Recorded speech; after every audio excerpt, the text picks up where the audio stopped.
the Fan Sports Desk, a Sports Center update on 1080 The Fan. First on The Fan, a couple bowl games in action. Right now in the ReliaQuest Bowl, it is the fourth quarter, 4:38 left to go in that one. Number 11, Alabama trailing Michigan 19-13. Alabama just got a field goal. They're going to have to get a stop against Michigan and get the ball back and get a touchdown if they want to win this game. Over in the Tony the Tiger Sun Bowl, UW is down 14-7 to Louisville. Their quarterback, Washington Jr., has thrown 2 touchdowns. The problem is that Washington has thrown 1 touchdown to Louisville and 1 touchdown to the Huskies. Right now, the Huskies have the football. It's 3rd and 16 on their own 42. 12-19 left to go in the half there. At noon, number 15, South Carolina takes on number 20, Illinois in the Cheez-It Citrus Bowl. South Carolina is favored by 9 there. And then at 12:30, LSU is going to take on Baylor in the Kinder's Texas Bowl. Baylor is favored by 3.5. The total is set at 62.5. More sports scores and stories in 30 minutes. I'm Will Ortner at the Fan Sports Desk. Listen live or on demand on the Odyssey app, the Fan's desktop player. Tell your smart speaker to play 1080 The Fan. Live, local, and free. No subscription required. Portland's sports leader is 1080 The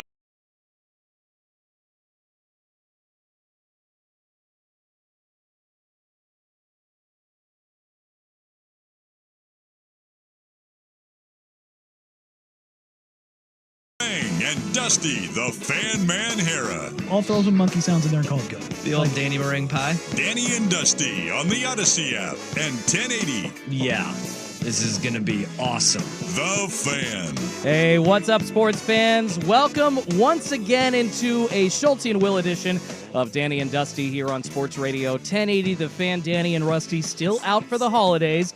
Dusty on the road with Oregon. They're preparing to take on Ohio State in the Rose Bowl tomorrow. Super stoked for that. We're going to get into a lot of that talk today. Happy New Year to everybody out there.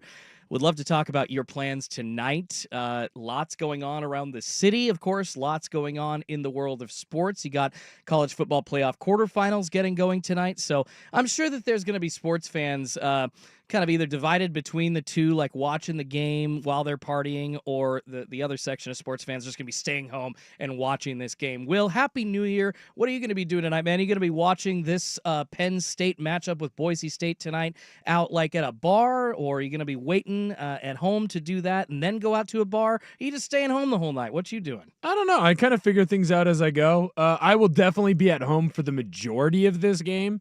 And then we'll see. If it's a close game and it's something like, hey, I need to pay attention to, maybe we'll do the pregame over at the house.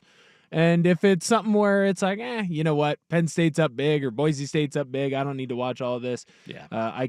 I've seen what I need to be seeing, right? I might just head out and kind of keep an eye on it if I'm out at a bar or something. I've never done a Portland New Year's. Okay. I've like always, a downtown Portland New I've Year's? always stayed on my side of the river. I don't know that today is going to change that. I'm not saying like I'm going to be down in Portland, like trying to find a ball drop spot. A lot of stuff to do in the Couve, though. Yeah, I don't know. I like kind of being on my side of the river. The Uber drive back is a lot cheaper. That is fair, especially tonight. It's going to be like peak times, I'm assuming, added to all of those balances. So those extra fees are going to be tacked on quite a bit. Although, if you are in downtown Portland, this is usually something that the city does on New Year's. You get free Max rides, so you can get on the Max train in the downtown area, which, thank goodness they do that. That is one of the cooler things that the city of Portland does every year, just to allow everybody to get to their destinations to and from them safely. Pretty cool. I did do that in high school. I'm not going to lie. In high school, we went down and we got to do the zoo lights, right? You could get you get your first girlfriend. You got to go do zoo lights, you and your buddies. So you got like 2 buddies and their girlfriends are all friends. Everyone's all your friends. Double dates, your group of friends, whatever. It's a whole thing. I remember that was the first time I think I had a stranger offer me alcohol. It was great. That is kind of I fun. said no. It was I was on the Max. We had just gotten done getting, doing the zoo lights thing, whatever, trying to figure out what we're going to do Hands you the next. bag. No. So, Hey, buddy, here you go, kid. It might be the most seedy individual of all time. Like, he looked like Eric Andre. If Eric Andre, really didn't care about how people thought about him. Just disheveled. Oh, there were holes in the pants. There were holes in the shirt. He had a teddy bear. And I was like trying to be funny. You know, it's like the first girlfriend you really have. You're like, I'm going to say something to this guy. And I looked over and it's like, sweet bear, dude. And I remember he reached inside of the bear, pulled out 2 Jello shots and was like, you want some, bud? And I was like, no, I don't. I don't want any part of that. I was smart enough at 18 there to go, no. That's a bad idea. No, thank you. Jello shots from a stuffed animal? From a stranger on a stuffed animal. Okay. That's right. That is one of the wackier things. Like, there have been some wacky things on the Max train. That is one of the wackier things I think I've ever heard. I mean, from stabbings to people's hair being cut to, like, I've seen people clip in their toenails, like, just out in the open on the Max. Like, Dude, this that's also is weird. foul. That is disgusting. Foul. That might be a top 5 gross thing that you can do in public. At all, exactly. There is a list, a hierarchy of the grossest things that you can do in public, and cutting your nails is definitely on there. Yeah, and it gets grosser if you're cutting your toenails. Like, if you're cutting your fingernails, you're a gross, sick animal. Yeah, you are. But if you're cutting your toenails, you want to see the world burn. And I'll tell you what, like, I've seen it. I have too. And as far as, like, downtown Portland goes, I think I might take some of the, like, things that people get upset about, like where people are, like, washing themselves in the drinking fountain. Depending on the body part, I might take the people washing themselves in the drinking fountain Well, at least you're over the person who's clipping their toenails. making yourself smell okay at that point. Well, I don't need to see you, messing with your toe jam or whatever, clipping your toenails. Well, That's gross. People's feet don't usually smell great, and then when you're walking around with them out like that, and then you decide to touch them a bunch, on this surface that everybody else is sitting on. Ugh, like, Well, it's never a clean person. It's always the grossest person that's on the train. I know, You know? Rop is usually like the super like anti-germ guy, but I feel like I'm turning into Rop as I describe this kind of situation because I see a Max train and now I don't think I'm going to be able to think about anything else but all the bacteria on that thing. Gross. So be careful. Maybe wear some gloves tonight, people that are riding those. Well, most of the time when Rop goes on his anti-germ rant, I'm just like, all right, dude. There's a little bit of an eye roll from me. Yeah. Not this one. This isn't one. If Rob goes on the campaign of no more, clipping your toenails in public, I couldn't be more on board. I had a gym that I went to back in college, so not here in this area, not an affiliated gym. It was like a local Ellensburg only gym. All the time. All the freaking time you would find like toenail clippings or like fingernail clippings. I stopped. I was like, this is gross. I will not. I'd rather get fat, not lift here. Yeah, I wouldn't go there. Like, it's disgusting. I don't need to see that. Like, take care of yourself. It's also a shared space. Don't be a jerk in a shared space. It's not that hard. I feel like that is where people are the most jerks, though, is in a shared space. They don't have anybody at home by themselves to be jerks to, so they take it out on everybody else around them, and where can they do that? The gym. Well, and this is coming from a guy who doesn't care, like, played football for a long time, like, going into the locker room. Some gross people got to smells. shower. Yeah. People got to shower, man. That stuff doesn't bother me. It's pretty gross after practice. Well, I'm just saying from a standpoint of like, I get there are a lot of people who don't play in an organized sport that when they go to the gym, what's their biggest complaint? There's naked people walking around in the locker room. They don't like that. I don't care about that. That's not something that bothers me. In fact, I'm probably one of those people myself. If I got to shower, I'm showering, and I'm not going to show up to work or to another place smelling gross because I didn't want to shower in a gym locker room. Like, that's not going to happen. I don't care. I will go in and I will shower, and I'd rather be clean than deal with not being clean. If I have to see fingernail clippings or toenail clippings, I might fight you. I think I am in the camp with you on that one. Hey, chime in on the Vancouver Ford text line, 503-864-6FAN. What is the grossest thing that a person could do in public? I think Will and I are at least putting clipping your toenails at 2 or 1 on that list for sure. But another question that's been burning in my head, Will, obviously wondering what your New Year's plans are for tonight, wondering what y'alls are doing for this evening as well.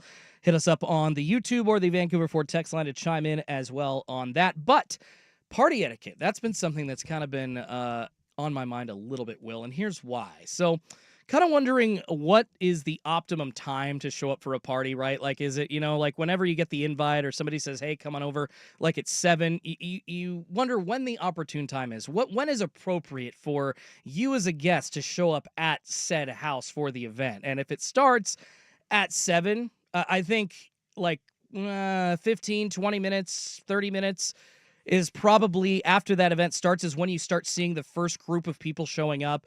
Then you'll kind of get the second wave of people by about an hour, maybe an hour and 15 minutes in.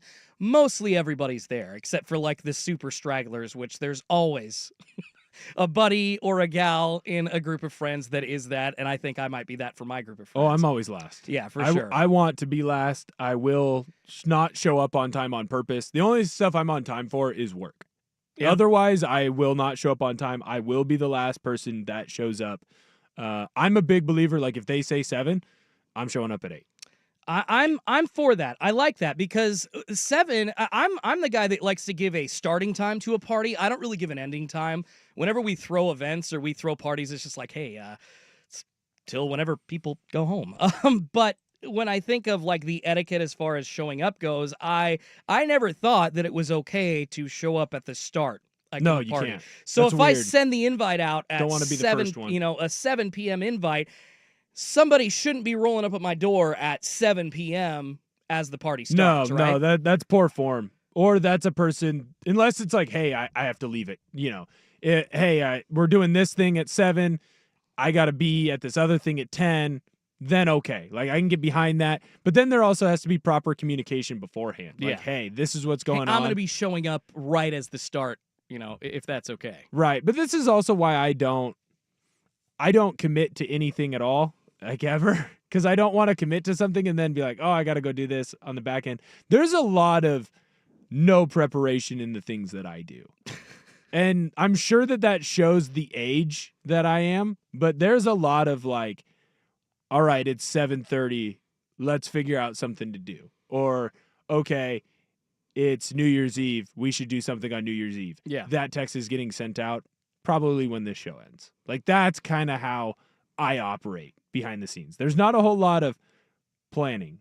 I'm trying to as I get older. Much like my pants buying. Yeah. I'm trying to be better about it. Yeah, we've talked a little bit about that on the show. By the way, Brandon says, my family is always the first to arrive and the last to leave. So yeah, just wondering what other people have in mind as far as party etiquette goes. I had somebody show up at a gathering that I had about 3 weeks ago on the dot. Are you an Irish goodbyer? At 8:00. What is an Irish goodbye? You just leave. That's my new favorite thing. Yeah, I've seen people doing that. I've heard a lot from, like, I think Isaac and Suk are big Irish goodbyes. They might be big not show uppers. Oh, that's true too. Yeah, but when they leave anything, they just kind of leave. They don't really say goodbye. But I'm not really like that. I like to kind of finish it up with everybody. Say, hey, see you next time. Have a couple more stupid comments, jokes amongst each other, Oh, dude, and then leave. say goodbye before we go about our days. It's my new thing. Like, I started doing it within the last 6 months. I did it. Literally, it was like hanging out with a couple buddies, just kind of looked around, was like, I'm going to go to the bathroom, go back into the house, and just kept going. That's smart. Didn't even stop, didn't even turn. Send him a text in the morning. Hey, man, that was awesome. Great hang. I think it might be my new move. Like, I think I'm going to, like, as I get older, I'm not going to be the show up early guy, because that's what Rufio's saying here on the text line. It's like, hey, we're going to start getting earlier as you get older, because like it kind of seems like that's what you're supposed to do. I think that might be my new move, is that I just leave. No one will even know. And then I'll leave them wanting more. It'll be smart. I'll make a couple jokes, have a couple laughs, have a couple conversations, and then I'll leave. And then everyone will be like, man, Where'd Will go? where'd Ortner? Like, why is Ortner gone?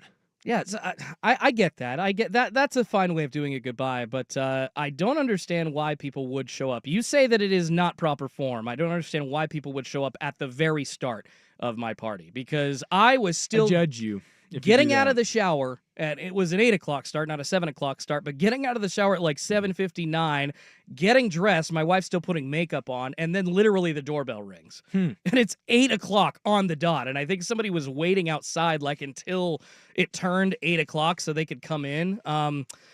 I don't think I'd ever had that happen before to me. And my wife and I were pretty caught off guard. We were like, all right, we got 10 minutes, we got 15 minutes, but I am 35, and that is the first time I've had somebody show up at the very start How old of were a they? party. I think right around my age, maybe a couple years So older, maybe possibly. that's an age thing. Like maybe No. like as you're getting I think as it's you're a getting social older, thing. you're gonna start showing up more and more on time. No, I'm not going to show up right at the start of a party. Yeah, because that's gonna be a judge thing. Or like if hey, we're all meeting out here at 6. Nah, I ain't showing up until 6. Yeah, I'm showing up 6:15, Yeah, 6:30. I'm not- Come on. Well, plus, You got to be fashionably late. That's what society expects.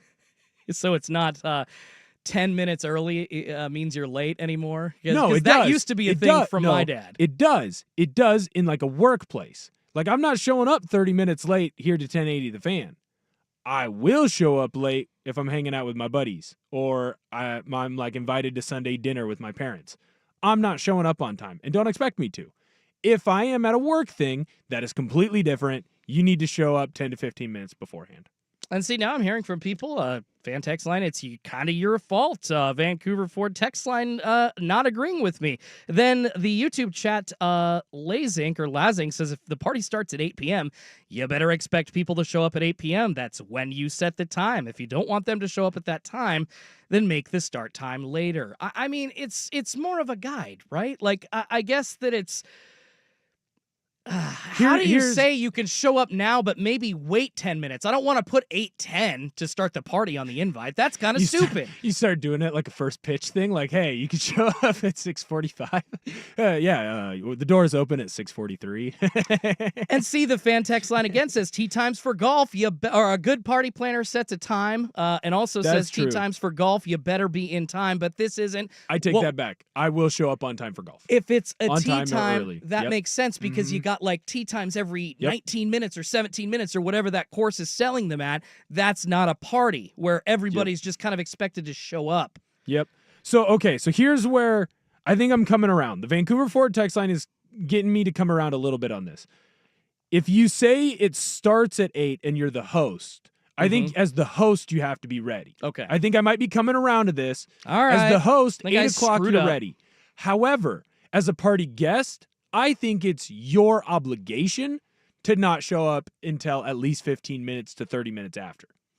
I judge. But who's in the wrong then if... I think it's a moral gray area. So if I'm not ready, I'm in the wrong. But also if that person doesn't show up at 7:30 or 8:30, they show up on the dot at 8 or 7, they're in the wrong? Like, in my eyes, yes. Okay. Yes, you're both wrong. Damn it! I think I'm with the Vancouver Ford text line on this because if you are hosting and you make the time slot, you set it. You probably do need to be ready or like mostly ready, right? Like if you're running to go grab drinks or, hey, you know, we're finishing up making the charcuterie board or whatever, like you can still do that while people show up for the people who show up on the dot. However, I think that if you're like a show up on the dot person, I think that there's a little bit of a judgment for me if you're not the host. For sure. I think the best people are the ones who show up late, but like 15 to 30 minutes late, fashionably late. Yeah. But then I also expect you to be there most of the time. Like I almost expect the on the dot people to be the first ones turning in. Okay. Like they're on the dot because they know I'm out of here at like 8 or 9. If it's a 7 o'clock, I'm out of here at 9. I'm out at 10. Okay. Where like if you show up 15 to 30 minutes before, I expect you to shut that place down. I love this. Had an event that started at 1 p.m. My uncle showed up at 11:45. Hadn't even showered yet. That's pretty funny to hear. And that's a little egregious. Okay, we could talk so much about this. We'll kind of sprinkle in some responses from the text line coming up through the rest of this show. It seems to be that people are divided. So I don't know. Maybe you have to post this as like a poll question or something up on 1080 The Fans X account. But yeah, we could be talking about etiquette for parties all day. It is New Year's Eve, so it's definitely a day for party talk. But we got to get to some sports.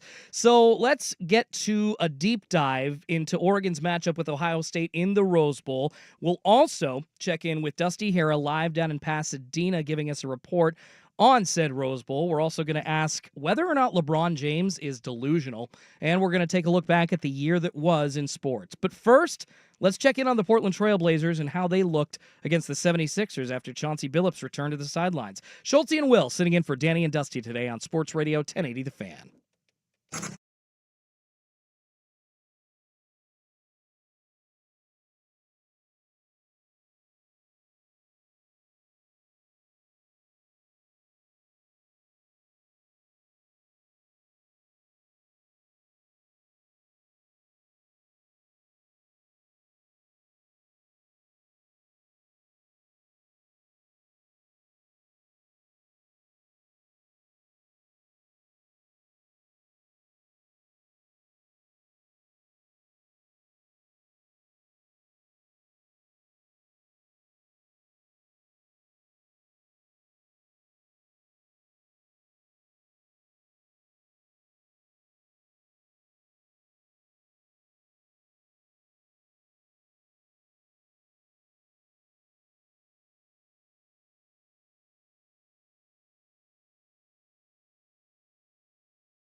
Well, the Portland Trail Blazers took another loss. Thank goodness, at least if we are still trying to capture the flag here in Portland. Not quite sure what Joe Cronin and Chauncey Billups are doing, but the Blazers taking the loss at home last night to the Philadelphia 76ers, 125-103 the final.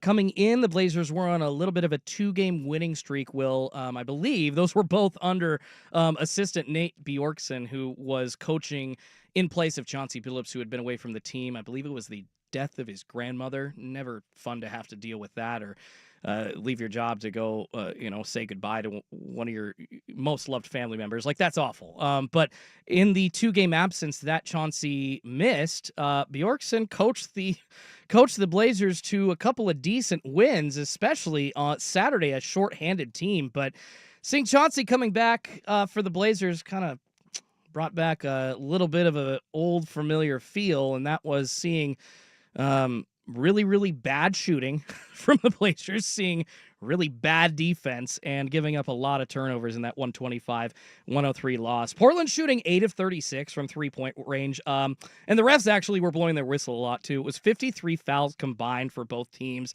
Just love when referees insert themselves into games like that. It is super, super annoying, but along with that, turned the ball over 24 times, Portland did, and that gave the Philadelphia 76ers 36 points off of turnovers, which, I don't know, you look at the stats for guys, the shooting was bad, the turnovers were bad, I guess just the three-point shooting was bad, but the turnovers were bad.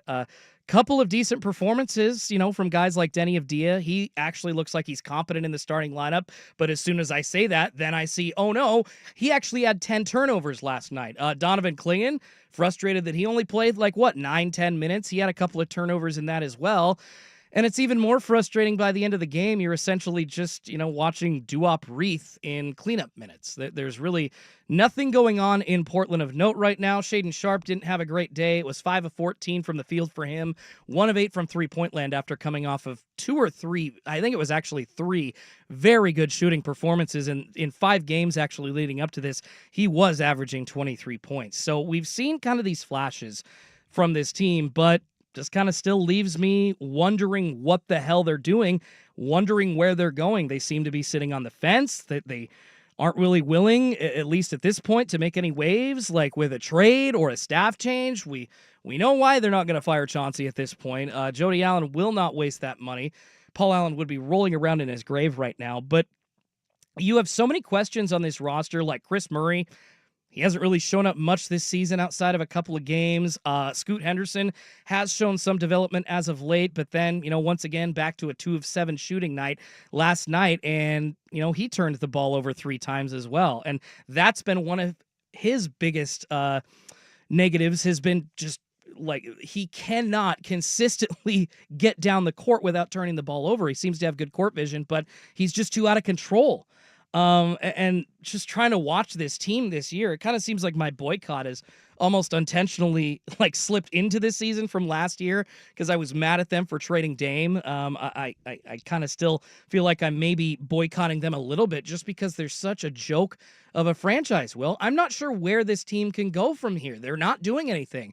They're sitting on their hands and not going any direction. Not trading Ant. Not trading Jeremy Grant, not trading Robert Williams. Now there's still 5 weeks or so before the deadline as we sit in the final day of 2024, so they've got some time, but big move was made over the weekend. The Lakers swapping Finney Smith for D'Angelo Russell and a few picks with the Brooklyn Nets. It's funny that Russell went from one team that he'd already been on back to another team that he had already been on. It's just the craziness of the NBA, and I really hate how coaches and GMs fall so susceptibly to shiny new thing syndrome. It's just ridiculous. But you see moves being made. You see other conversations being had. And, Will, it just feels like Portland is just stagnant. And they don't mind being stagnant. Well, you just want to see growth from the young players. It wasn't a good game. The last 2 games, you saw growth from Shaedon. You saw growth from Scoot. Scoot hit a game-winning shot for you, right? Yes, he did. You want to see moments of growth. But again, this is why a lot of people, Danny talked about it, Sprague talked about it, is Portland ready for the true tank? And this is what tanking is. You have to suck. You have to lose a lot of games. When you play a team like the Philadelphia 76ers, who are hotter than hot right now. I think they're like 11-3 in their last 14, And they've won like 12 6 and straight. 3. Yeah. They've been on fire right now, and that's because they're finally starting to get healthy, minus their big rookie TikTok guy Jared McCann. So to me, like, this is what you're supposed to do. I want to lose. I want to lose these games. I don't want to win games that I'm not supposed to win. I want to put myself in the best position, and then you have to trust that Cronin and the rest of the crew, like, they're going to make the right trades or the right moves to get the most opportunity for draft picks in the future or capital in the future. And I don't feel like they've done a bad job of that. The problem is you made a move for 2 younger guys who have had injury issues, who haven't been able to play as much as you would like. And right now, some of the advanced metrics on Scoot, they don't look amazing. Can he change it? Maybe. Yeah. You never know. Look at De'Aaron Fox when he first started. His advanced metrics aren't great. Look at Darius Garland. When he first started, there's some advanced metrics for him that weren't great either. It's fair. Scoot's what, 19, 20? Like, there's still room for him to grow. Like, literally, and as a ball player, too. Like, he could literally grow another inch. That is a thing. It's what I did when I was that age. So, I don't know, man. I look at this game and I go, good. That's what it was supposed to look like. We're supposed to lose. You had 2 games where everyone kind of looked like they were taking 2 big steps forward. Well, here's that step back. I get that. I understand what you're saying, and you want to lose, but I guess that's not really my issue. Like, I'm glad that they lost this game against Philly. I guess my issue was, why are they winning these games or trying to compete? That's probably because Nate Bjorkson is probably trying to coach, for a job, maybe as a head coach at some point, or to be the interim if the Blazers somehow decided to move on from Chauncey.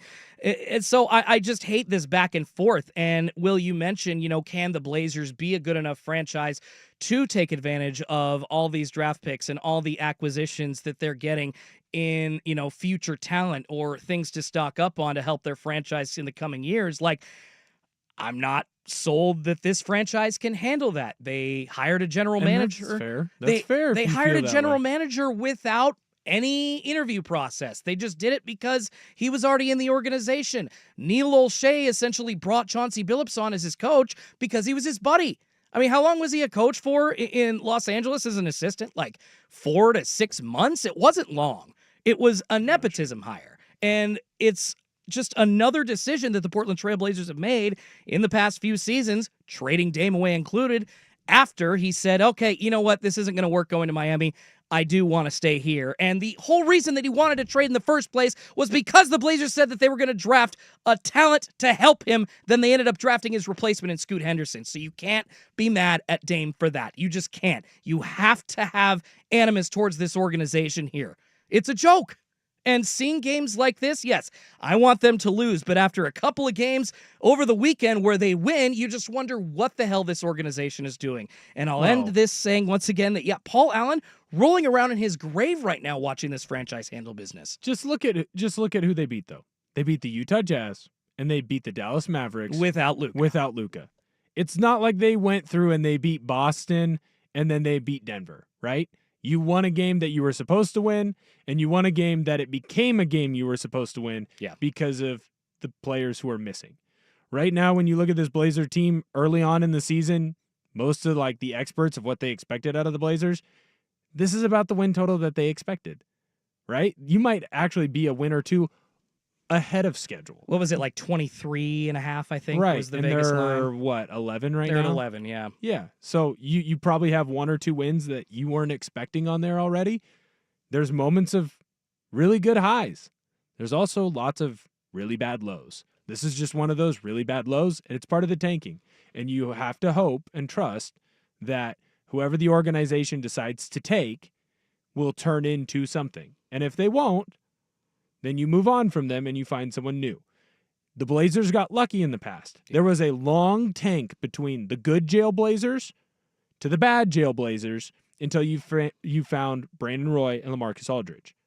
And then you were about ready to have to tank again, and you got extremely lucky in that you hit in Damian Lillard, and you hit so fast, right? How many teams have tried to make that move where, that next draft star, I drafted the next player, he's supposed to be a big-time performer, he's supposed to be a star. and then that guy doesn't turn into anything. Markelle Fultz was supposed to be a game changer. Yeah. Ben Simmons was supposed to be a franchise. Can't even shoot. Like, he was going to be a franchise cornerstone. Yeah. They compared him to LeBron.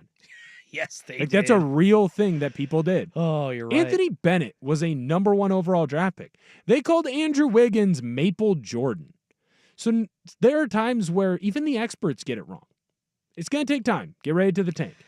All right, let's shift from the negative to the positive at this point. The Blazers take the loss to the Sixers. They will hit the road to face off against the Lakers down in Los Angeles on Thursday. But let's get to some fun stuff. The college football playoff getting going tonight. And, of course, the Rose Bowl is finally upon us. Let's dive into Oregon's matchup with Ohio State in the college football playoff quarterfinals. That's coming up next. But first, here's Will with SportsCenter. Now, from the Fan Sports Desk, a SportsCenter update on 1080 The Fan. First on The Fan, we have a couple bowl games in action right now. In the Tony the Tiger Sun Bowl, the Huskies are trailing Louisville 14-21. Although right now, the Huskies, they're in Louisville territory. It's 3rd and 2 for them on the Louisville 16. There's 1:20 left to go in the half there. Then about halfway through the first quarter, number 15 South Carolina is leading number 20 Illinois 3-0 in the Cheez-Its Citrus Bowl. Over on ESPN, the Kinder's Texas Bowl has LSU taken on Baylor. That one just got underway, 0-0 tie, 13-10 left to go in the first quarter. One final bowl game of the day, the first quarter final playoff game, number 6 Penn State. They're taking on number 3 Boise State in the Verbo Fiesta Bowl. That's down in Glendale, Arizona. Penn State is favored by 11.5. The total is set at 54.5. More sports scores and stories in 30 minutes. I'm Will Ortner at the Fan Sports Desk. Listen live or on demand on the Odyssey app, the Fan's desktop player, or tell your smart speaker to play 1080 The Fan. Jump back to earlier parts of your favorite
The quarterfinals of the college football playoff getting going tonight. And actually, you can hear that action starting over on 910 ESPN at 4 o'clock. It's Penn State taking on Boise State, a 4:30 kick on ESPN in the Verbo Fiesta Bowl down in Glendale, Arizona. But of course, the game that everybody listening, I would assume, at least here in the Portland metro area and all over the world listening on the Odyssey app and on YouTube as well, cares about would be the Ohio State Buckeyes matchup with the Oregon Ducks, undefeated, number 1 in the country, taking on the Buckeyes again in a rematch for this season in the Rose Bowl.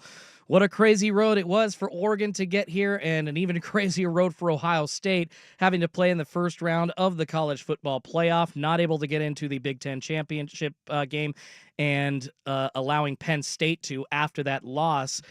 Well, Ohio State's still back here facing Oregon, in control of their own destiny once again. It's a little bit different of an Ohio State team, though, Will. We can talk about the differences between these teams, back and forth.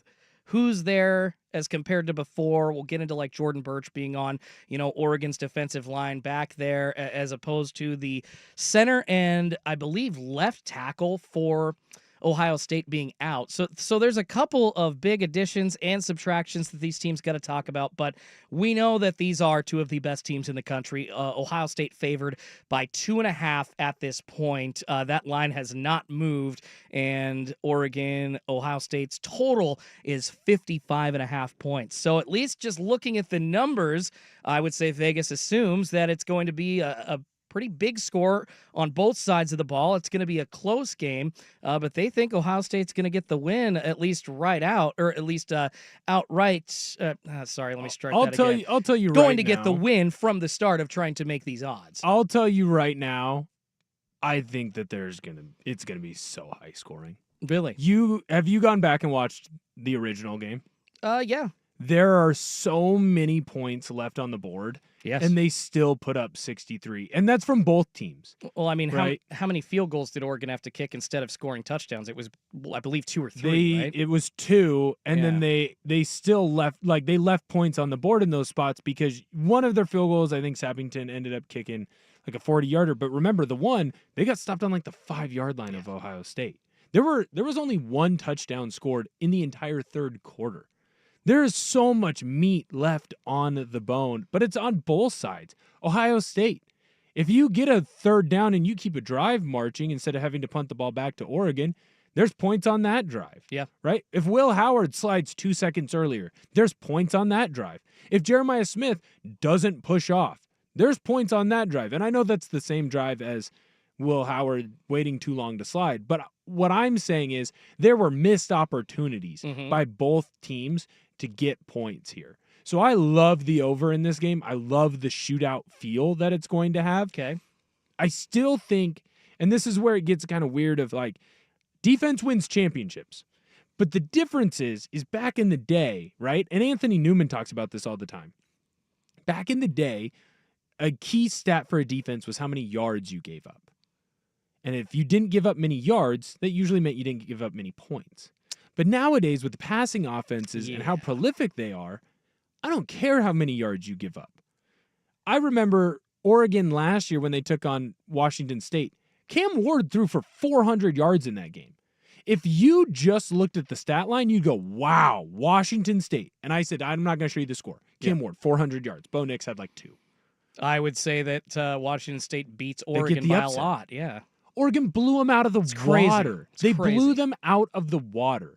So the key in this one is going to be which defense gets the key critical stop. Okay. Which defense is able to get that turnover and actually get it to go their way, unlike in the last game where Bossa gets the interception, yet they still say it's a completed pass to the tight end, right? Yeah.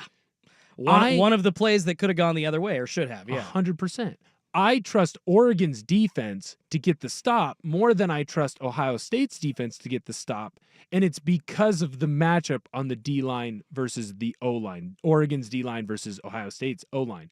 Oregon is going to be better than when they played Ohio State the first time.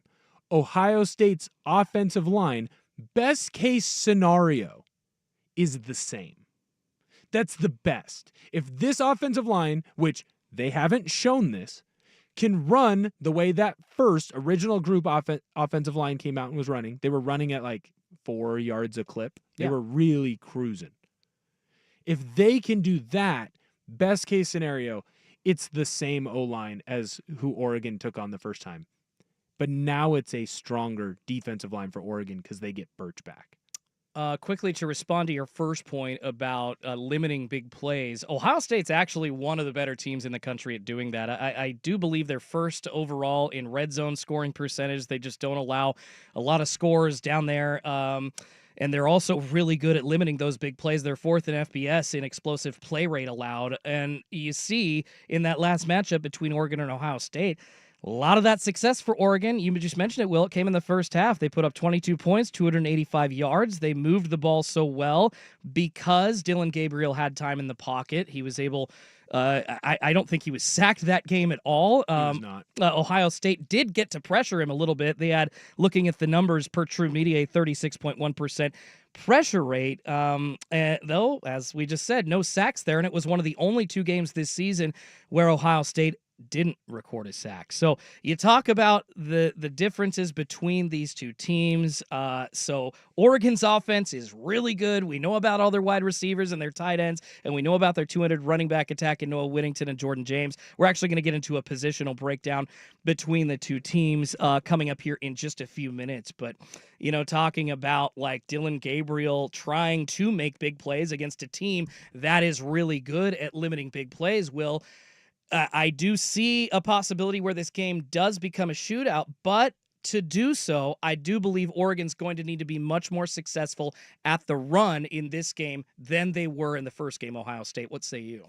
Well, they were successful. They just did it in a different way. That's okay. That's true. Like, if I was looking at betting props, I believe Dillon Gabriel is 18.5 rushing yards. I'd slam the over.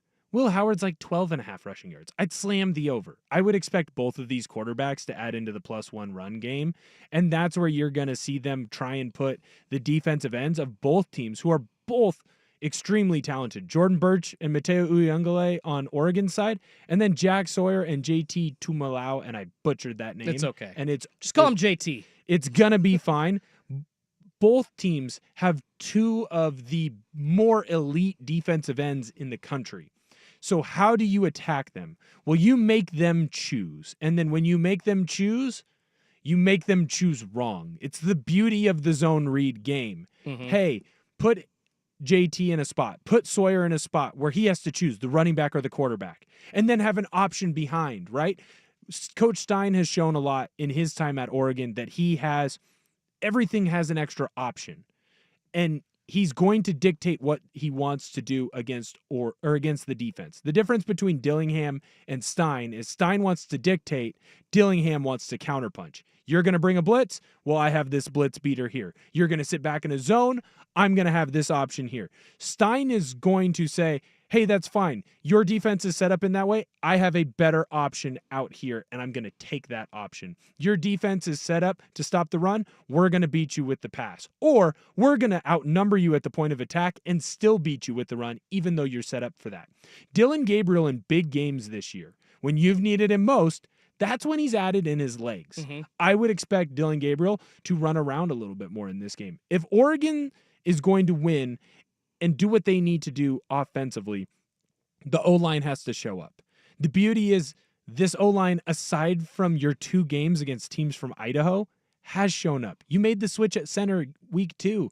This offensive line was the 3rd or 2nd best offensive line in the country this year. Yeah. They only lost to Army when it came to the Joe Moore Award. So I like Oregon's ability in this game to run on Ohio State. But don't expect it to be Jordan James got 20 carries and ran for 85 yards, and Whittington got 8 or 9, and he ran for 30, right? That kind of is what they were doing in the back half of the season. They were just pounding those 2 running backs.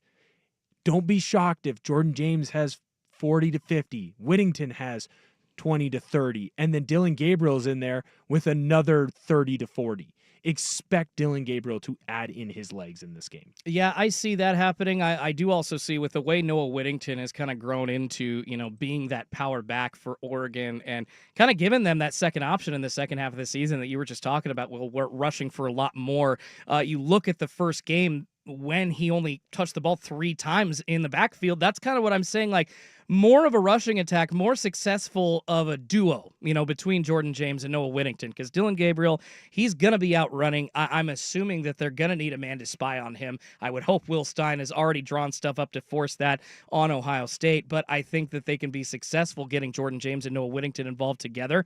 I wouldn't mind a lot of 2 running backfield sets. I think that's something that you could probably screw with Ohio State a little bit on. All right, we got to get out to break. Let's continue to preview this matchup in the Rose Bowl between Oregon and Ohio State. We've got some comments from Dan Lanning to get to, see what he had to say about the team at Rose Bowl Media Day yesterday. We'll also go position by position to see which team has the advantage in the Rose Bowl. It's 12:50 on The Fan.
And the final segment of hour number 1 of a Schulte and Will edition of Danny and Dusty here on Sports Radio 1080 The Fan, talking all things Oregon v. Ohio State. And Oregon head coach Dan Lanning was actually at Rose Bowl Media Day yesterday. I did not know this until this morning. Apparently, they're making these players and coaches do a media day for every single game. So if you were in the first round here like Ohio State, you had to do a media day 3 days leading up to it. And then here for the Rose Bowl, you got to do 3 days of media leading up to it. And then apparently the winner of this going to the Cotton Bowl is going to have to do that again. And then obviously going again to the national championship. So we're hearing from these players and these coaches a lot. But I really do like to hear from Dan Lanning because he does offer some pretty sick insight to how he's preparing his team.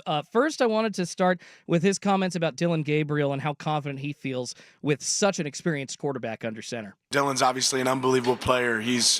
I think he's a really hard player to defend because of the things that he can do, the decisions that he makes. The moments that he shows up in, pressure moments, I think that's where he shines the most, which is really important at that position, his poise and confidence in those moments, and then his trust in the guys around him.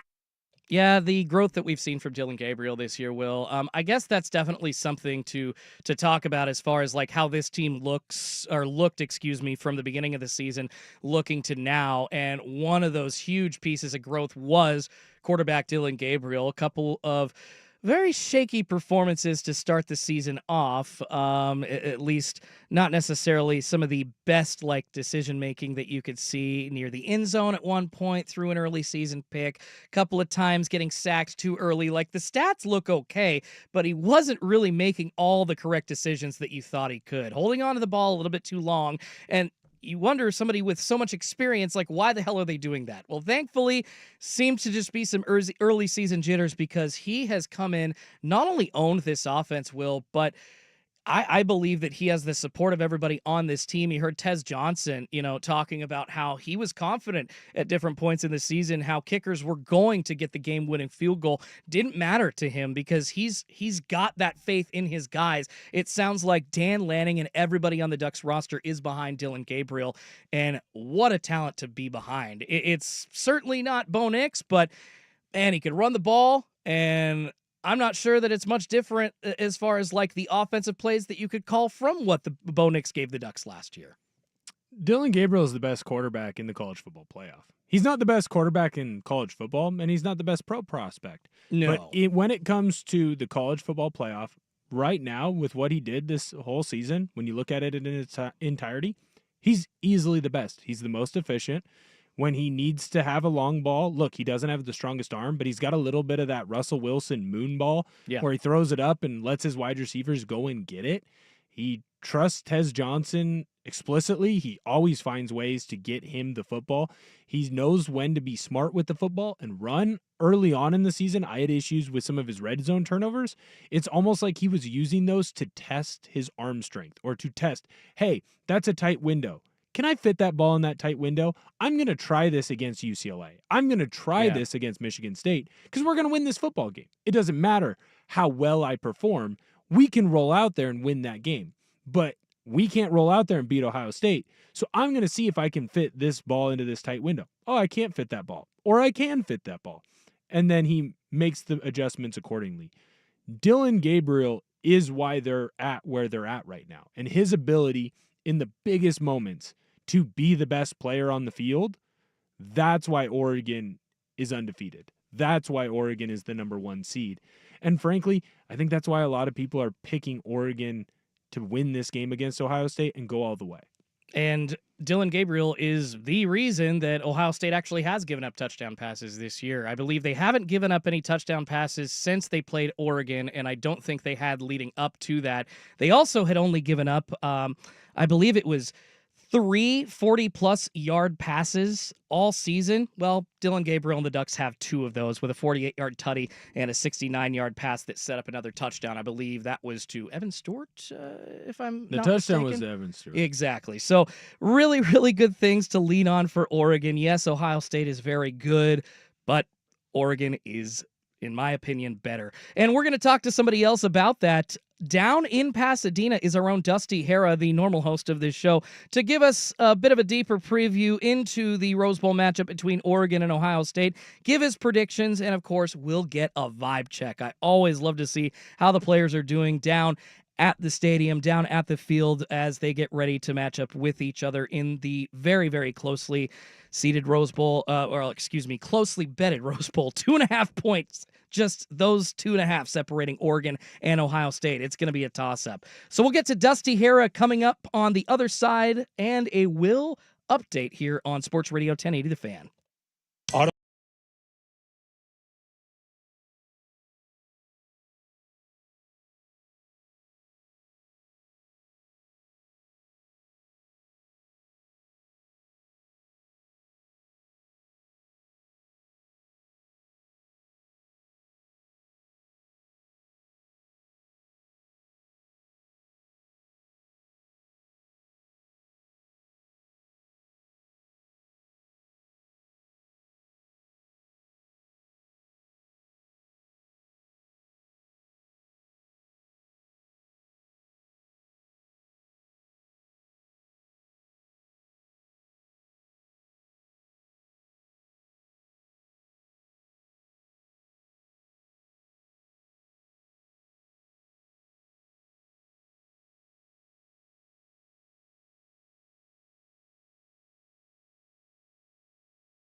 Fan Sports Desk, a Sports Center update on 1080 The Fan.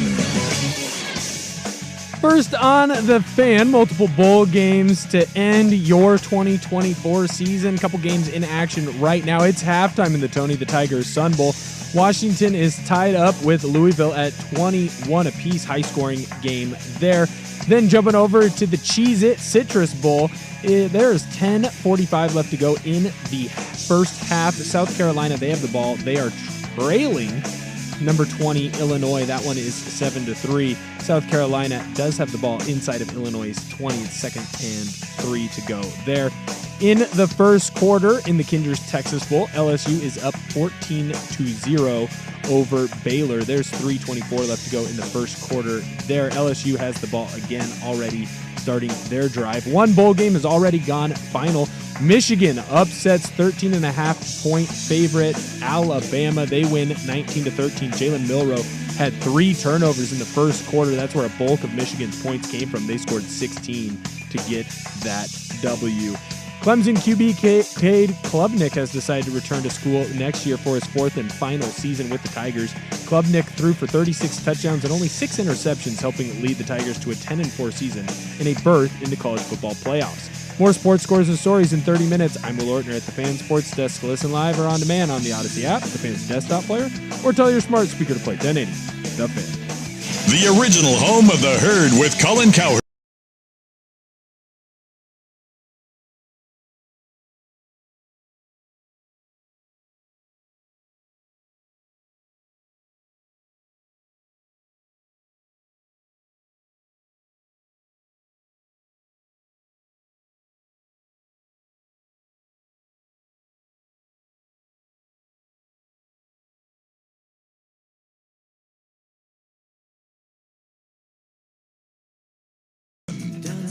Hour number 2 of a Schulte and Will edition of Danny and Dusty here on Sports Radio 1080, The Fan, 99.5 HD2, the Odyssey app, YouTube and Twitch for all the kids and adults watching on the streaming services as well. Hi there. Good to see everybody. We are here talking everything about Oregon, the Ohio State in the Rose Bowl, as well as the rest of the college football playoff. The quarterfinals getting going tonight. You can actually catch all the action on our sister station starting at 4 p.m. over on 910 at ESPN. You got Penn State v. Boise State in the Verbo Fiesta Bowl, and we'll see who wins. Looks like it's going to be a Penn State victory. They are favored. I think the line's been going down. It was 11.5 at this point, or at a point this morning. I believe it's now down to 10.5 or 10, and the total, which was at 50.5 to start the morning, that has gone up a bunch, a bit as well. We're trying to get out to Dusty Hera right now. Of course, he is down in Pasadena with the Oregon Ducks, although he did say that he was going to be there setting up, so might have to be a little bit flexible. I know that he's there with the rest of the broadcasting crew, Jerry Allen, Mike Jorgensen. I would assume that Joey Mack is down there as well. They're just spending a lot of time getting everything set up. And, yeah, Will, that's okay. If we can't get him, he said that he will be able to come on later in the show, but we might have to be flexible. So if we don't have Dusty now, we'll push him back. That's okay. I still got more Dan Lanning audio to play, and we still have to get to a position-by-position breakdown for Oregon v.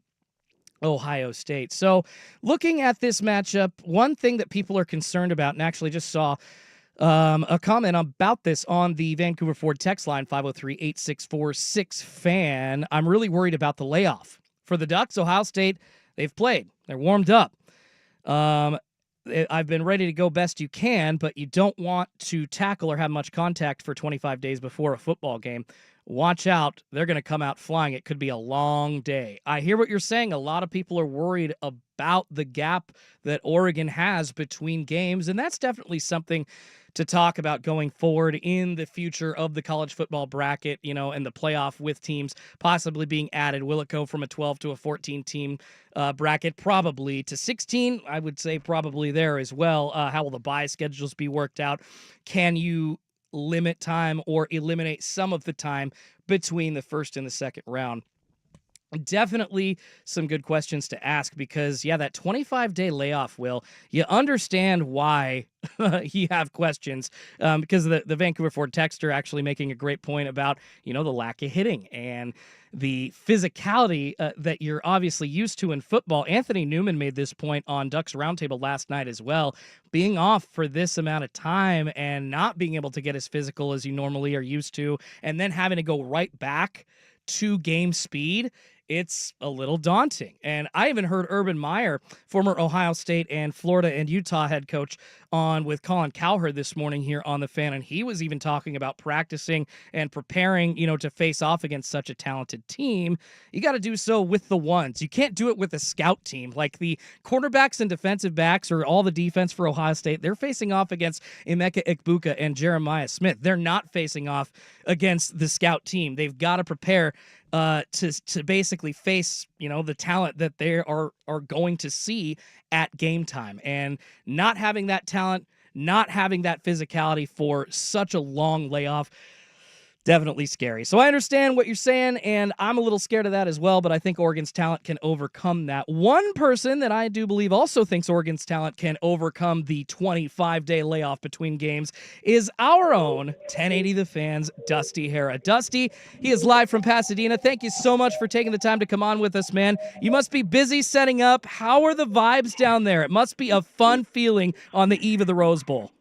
Yeah, today's been really cool. We're in the stadium. I'm currently talking to you guys from row 2, seat 2 in section 20 of the Rose Bowl, right at the 25-yard line. Hell yeah. Of the Rose Bowl, and it's pretty cool here. The stealth bomber coordinators are down on the field right now, going through all of their final preparations of when the flyover is going to happen.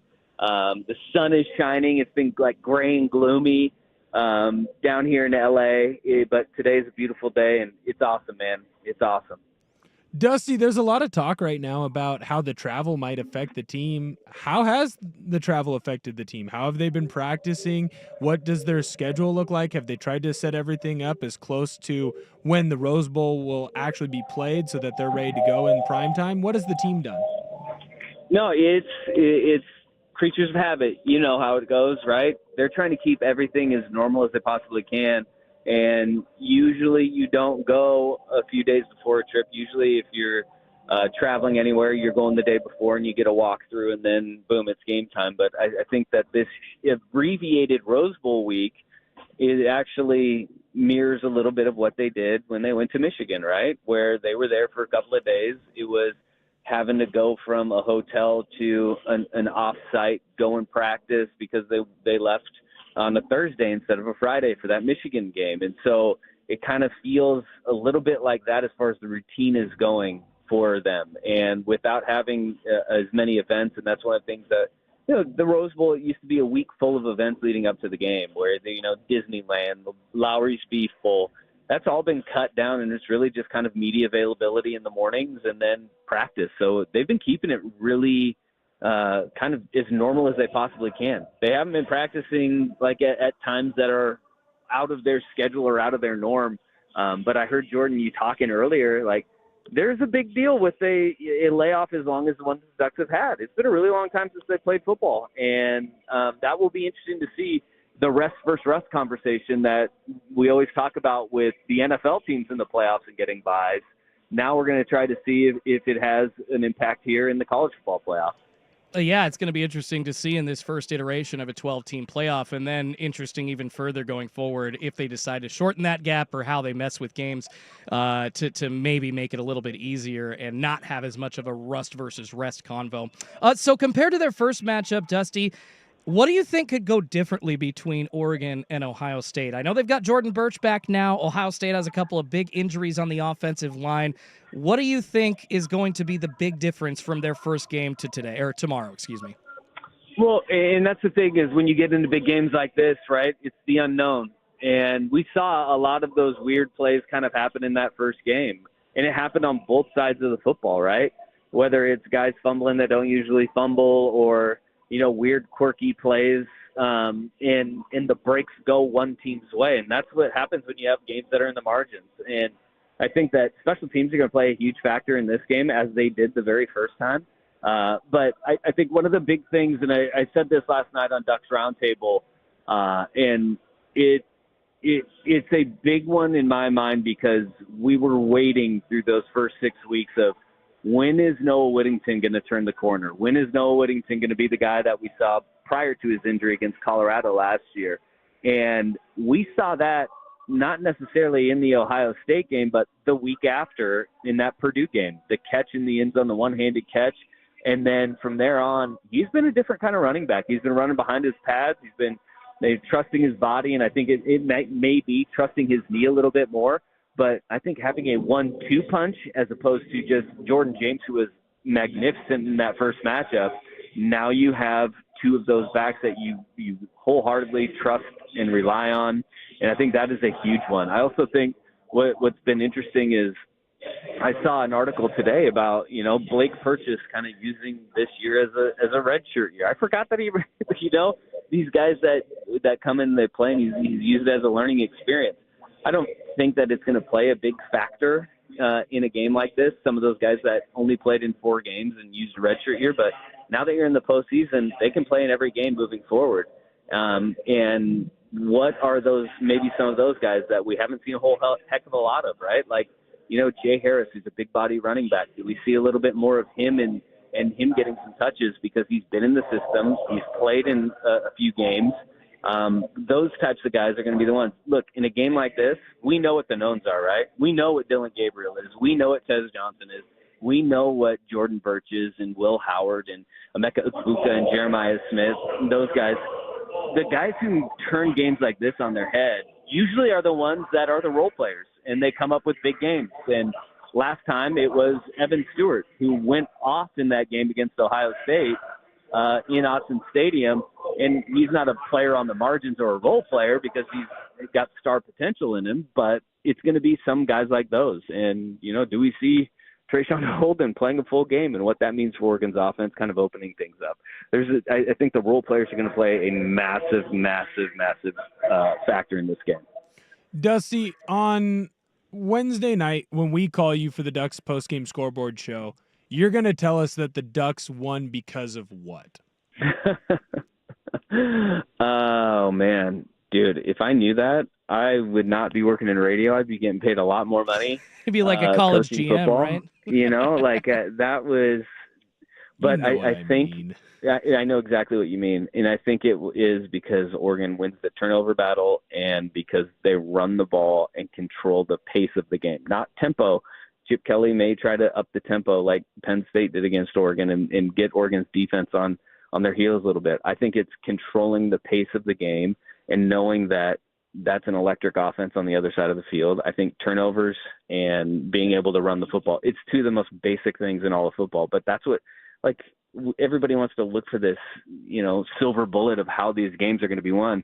History tells us turnovers and the team that can run the football effectively, those are the ones that win big games. And that's what it comes down to when you get into, whether it's a 12-team playoff or a 4-team playoff, the team that can run the ball and create extra opportunities for their offense is usually the one that wins.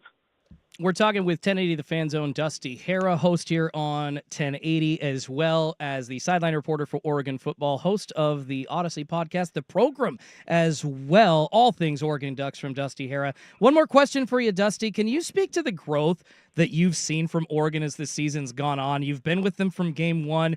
You've been really close to these players. You've seen the maturity. You've seen them come together. I mean, we heard stories about Dylan Gabriel's van taking wide receivers around the state, before this season. We've gotten really cool updates on what the team's doing and how they've been growing together with the Ducks Weekly stuff on Oregon's social media. But what do you see that's different about this team now as opposed to the start of the year? This is a weird thing to say, but they've gotten so much depth back. Because you think about where they were at the beginning of the year, remember how large the Matthew Bedford injury loomed, where he was a transfer from Indiana, and everybody was saying, hey, that guy's going to slide in. He's going to be a starting guard for this team. Well, what nobody was really talking about is that Nishad Strother and Dave Iuli at the beginning of the year, those first couple of games where Oregon struggled out of the gate, they weren't healthy. Right. And then Nishad Strother comes back and he plays the entire second half against Boise State, and the offensive line looked completely different. You also look at, the Knicks, and they have not had and you can knock on wood here, the catastrophic injury this season where a main piece goes down and is done for the year. But they've had their nicks and bumps and bruises, and guys like, Tez Johnson missing a couple games. Justice Lowe, he misses 2 games at the end of the year.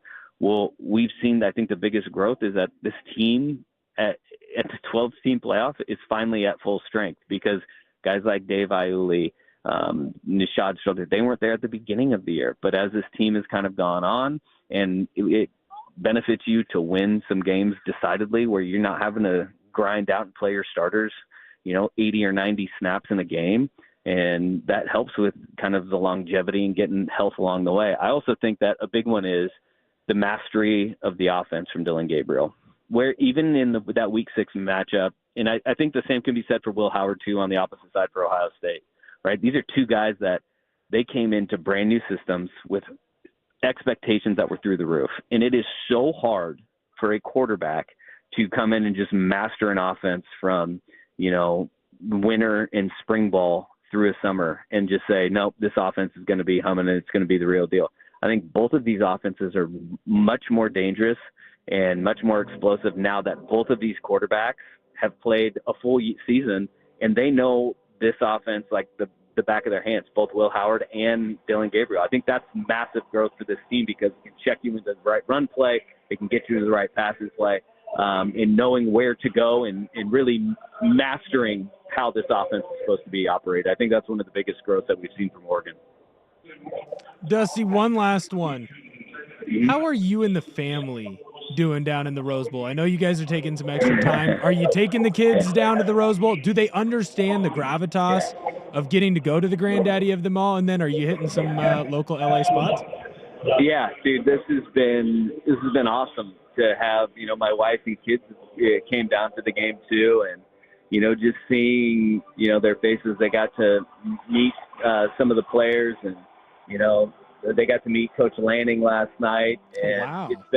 It's been awesome. It's been really fun to kind of see them and understand that they are at the age. We're at 10 and 8, where they kind of understand how the magnitude of what is happening, and it's really cool. And my son met Jordan Burch last night, and I kid you not, he is a massive human being. Yes. He walked up to him and he looked at him from his toes all the way up to his head.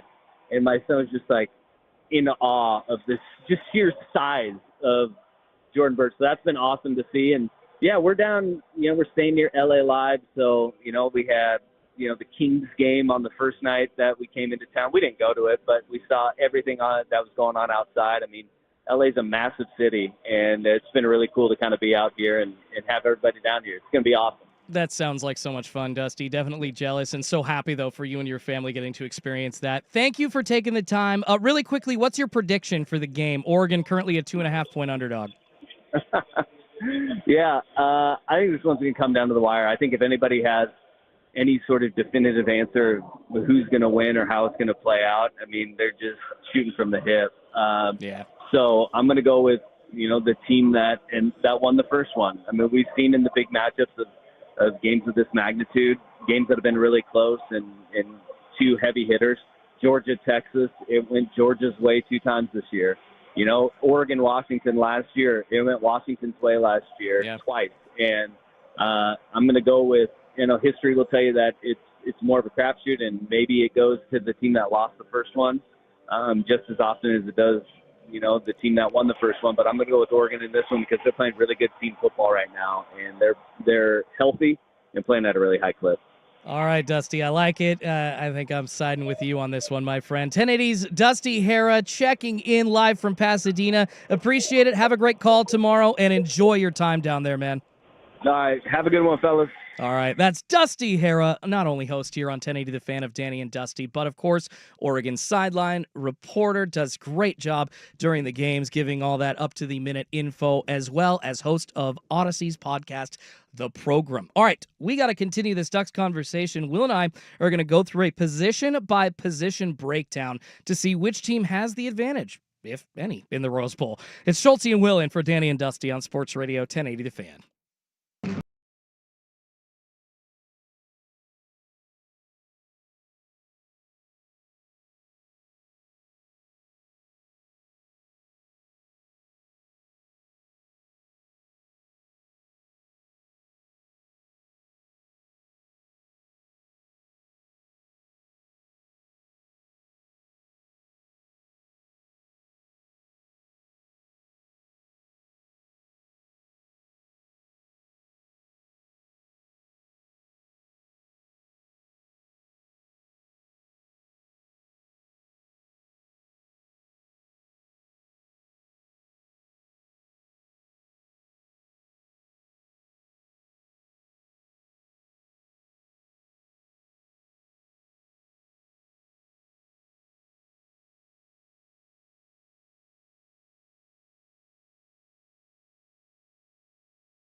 We are just over 24 hours away from kickoff between Oregon and Ohio State in the Rose Bowl presented by Prudential. That's right, Oregon 13-0, top seeded in the college football playoff, facing off against the 8th seed Ohio State Buckeyes. And Will, we've talked a lot about the defense versus Oregon's high-powered offense. Of course, Ohio State's super, super good at limiting big plays and limiting attack through the air. Oregon was able to get something going on the ground against Ohio State in their last matchup, but a lot of that success for Oregon was due to their touchdown passes that Ohio State just really normally doesn't give up. Looking here, and I see the text on the Vancouver Ford text line that says position by position. Seriously, good Lord. We're not breaking down every position, okay? We're going like QBs, running backs, wideouts, and then defense as a whole. Hear me out here. Then why do I have notes for the third long snapper? What the hell? I'm sorry, Will. I guess I told you to prep incorrectly. So, hell, I didn't even know that each team had a third long snapper, so that's pretty good. How are we going to break deep down the buck and the stud of each defense? Wait a minute. That's not what I want to do. The whole idea here is just to Breaking out try the to star. see, mostly on the skill position side, which team, if either, has an advantage. And we're going to do this quickly here. So, Texter, trust me, it's not every single 22 positions I'm on the naming field, all 100 okay? players. Let's go, baby. Every single one of them. What's the 112th walk-on's name?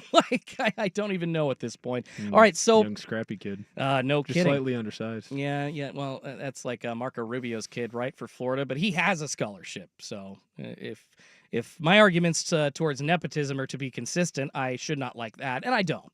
So, but I digress. Okay, so the battle position by position, at least in the skills positions, looking at the quarterback for Ohio State versus Oregon. Obviously, we've been talking about Will Howard versus Dylan Gabriel. They both actually have a pretty similar, the exact completion percentage rate, just over 73%, 73.2%, have almost 9 yards per attempt, Will. I think really, the stats look pretty similar here, but I think the edge will go to Dylan Gabriel, but it's just a slight edge. Like I said, these guys have a lot of experience. They're, two of the best quarterbacks in the college football playoff. As you said, Dylan Gabriel is the best quarterback in the college football playoff. I agree, and when it comes to crunch time, I would want Dylan Gabriel over Will Howard running my offense. So slight lean there to Oregon and Dylan Gabriel at the quarterback position. What about you? I've been a bit accused of being a Will Howard hater. I don't hate Will Howard. I just think that there's a chance that they might have been better if they had Kyle McCord this year. Just in how much you think when you get a former Kansas State quarterback in Will Howard, a Kansas State quarterback that ran all the time, gets matched up with a Chip Kelly offense after everything that he did at Oregon, after everything that he did in Philadelphia. When he had his most success, it was when he had a quarterback that could run the football. He never has him do it. And I obviously Chip Kelly has forgot more football than I've ever known or will ever know. But it feels like they don't use him to his fullest strengths. They don't use him to his most potential. And when you don't use a quarterback to their strengths, you don't play to their strengths, you don't design an offense to his strengths, I feel like you're leaving meat on the bone. Now, that being said, what Ohio State was able to do against Tennessee's secondary, a secondary that going into that game, myself included, like I loved that Tennessee defense. Yeah. And as you start going back through their schedule, you kind of start to look at it and realize who's the best quarterback that they played. It might have been Will Howard. Like if you go back through and look at it, your next argument is Carson Beck, Jalen Milroe. So when I have been kind of attacking Will Howard this year or critiquing his play is probably the better way to say it, it's because I hold him to the standard of the other elite quarterbacks or how that they use him that have come through Ohio State in the past. And it almost feels like this year, maybe you don't have a true elite quarterback, or the best quarterbacks that you have aren't on the best teams. And so Will Howard is just kind of the best option. I think when I look at would I rather have Howard or Gabriel, it's Gabriel. And I've had my critiques of Gabriel as well, but in the biggest moments, when the lights are brightest, Dillon Gabriel has showed up, and he's been a large reason, if not the main reason, why Oregon has won their games against Ohio State, against Penn State, in a game against Wisconsin where it looked kind of weird, and all of a sudden it was getting sketchy. He didn't have a great game, but in the biggest moment, when it was 4th down, he made the big throw, and he got the completion, right? Will Howard, when they beat Ohio State, or when Ohio State beat Penn State, that wasn't Will Howard. It's because they ran the football extremely well. Will Howard, if I remember right, he threw a touchdown to the other team, right? That was the first pick six to start the game. So when I look at Ohio State, it's not that Howard shrinks in big moments. He just doesn't rise to the same level that Dillon Gabriel does. I hear that. Yeah, I love that you're on Dillon Gabriel's side of this, too. Running backs seem pretty equal between Quinshon Judkins and Travion Henderson versus Jordan James and Noah Whittington. Oregon's carried the ball about 60 more times this season. They only have like 100 more yards, and Ohio State's yards per carry average is about a yard higher. So it's a pretty even, production slate if you look at straight across. If they had the exact amount of carries, obviously Ohio State holds a little bit higher of a yards per carry average, but I think James and Whittington are a little bit more talented. So I'm going to say you lean there on Oregon's side as well for both the quarterback and the running back.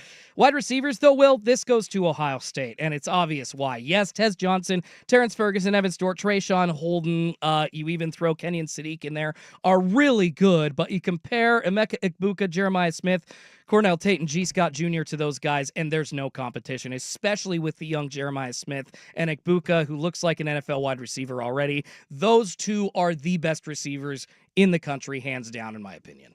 I would actually give the running back room to Ohio State. You would? I would. If you're not, so I think that you have a more than a slight edge at quarterback. I think that Ohio State's running back room between Judkins and Henderson has a slight jump ahead of Oregon's running back room. And that's not to hate on Oregon's running back room. I love Jordan James, and I think that the way that he runs the football with as much aggression that he has, that's going to translate well into the NFL. And don't be shocked if Oregon has a lead and they have the ball with 2 minutes left, they're going to ice the game, and they're going to do it by giving the ball to Jordan James because of how physical he runs, and he can run through that first arm tackle. That being said, Judkins and Henderson, they work well off of each other, and they've done a really good job this year of lightening the load on the other one. In the past, you've seen Judkins kind of slow down at the end of the year. You've seen Henderson slow down at the end of the year. When they played Tennessee, they looked like they were back to midseason form. They looked healthy. They were moving. Yeah. They were outrunning people, right? Again, against a very good Tennessee Volunteer defense. So I have a slight lean towards them. Again, in the wide receiver room, Tez Johnson, Evan Stewart, fantastic, phenomenal. Yeah. You have to lean Smith and Egbuka. You have to. But where the big gap comes in is on the offensive line. Oregon's offensive line is a big deal. They are better. They are ahead of Ohio State. And healthy. They are healthy. This offensive line was a semifinalist for the Joe Moore Award. Ohio State's offensive line was not. They are injured. They lost the best center in the country. He's gone. He's injured. He's done for the year. You're on your third string left tackle. Now has the third string left tackle come in and he was an All-American at guard or an All-Conference player at guard. He moves out to tackle. Is he a good player? 100%. He's going to have a good NFL career, but he's a guard playing tackle. That's not natural for him. No. And you're coming away with some nicks and some scrapes on the right side of your offensive line as well. They're going to play, but they're a little beat up, right? That's where I think Oregon can make the most hay. Because if this offensive line can keep Dillon Gabriel up and they can stop Ohio State from hitting Jordan James or hitting Whittington until they get to at least the line of scrimmage, those running backs are going to fall forward. Dillon Gabriel, with time, has shown he will find the open man, and if he doesn't find him, he'll create a play himself.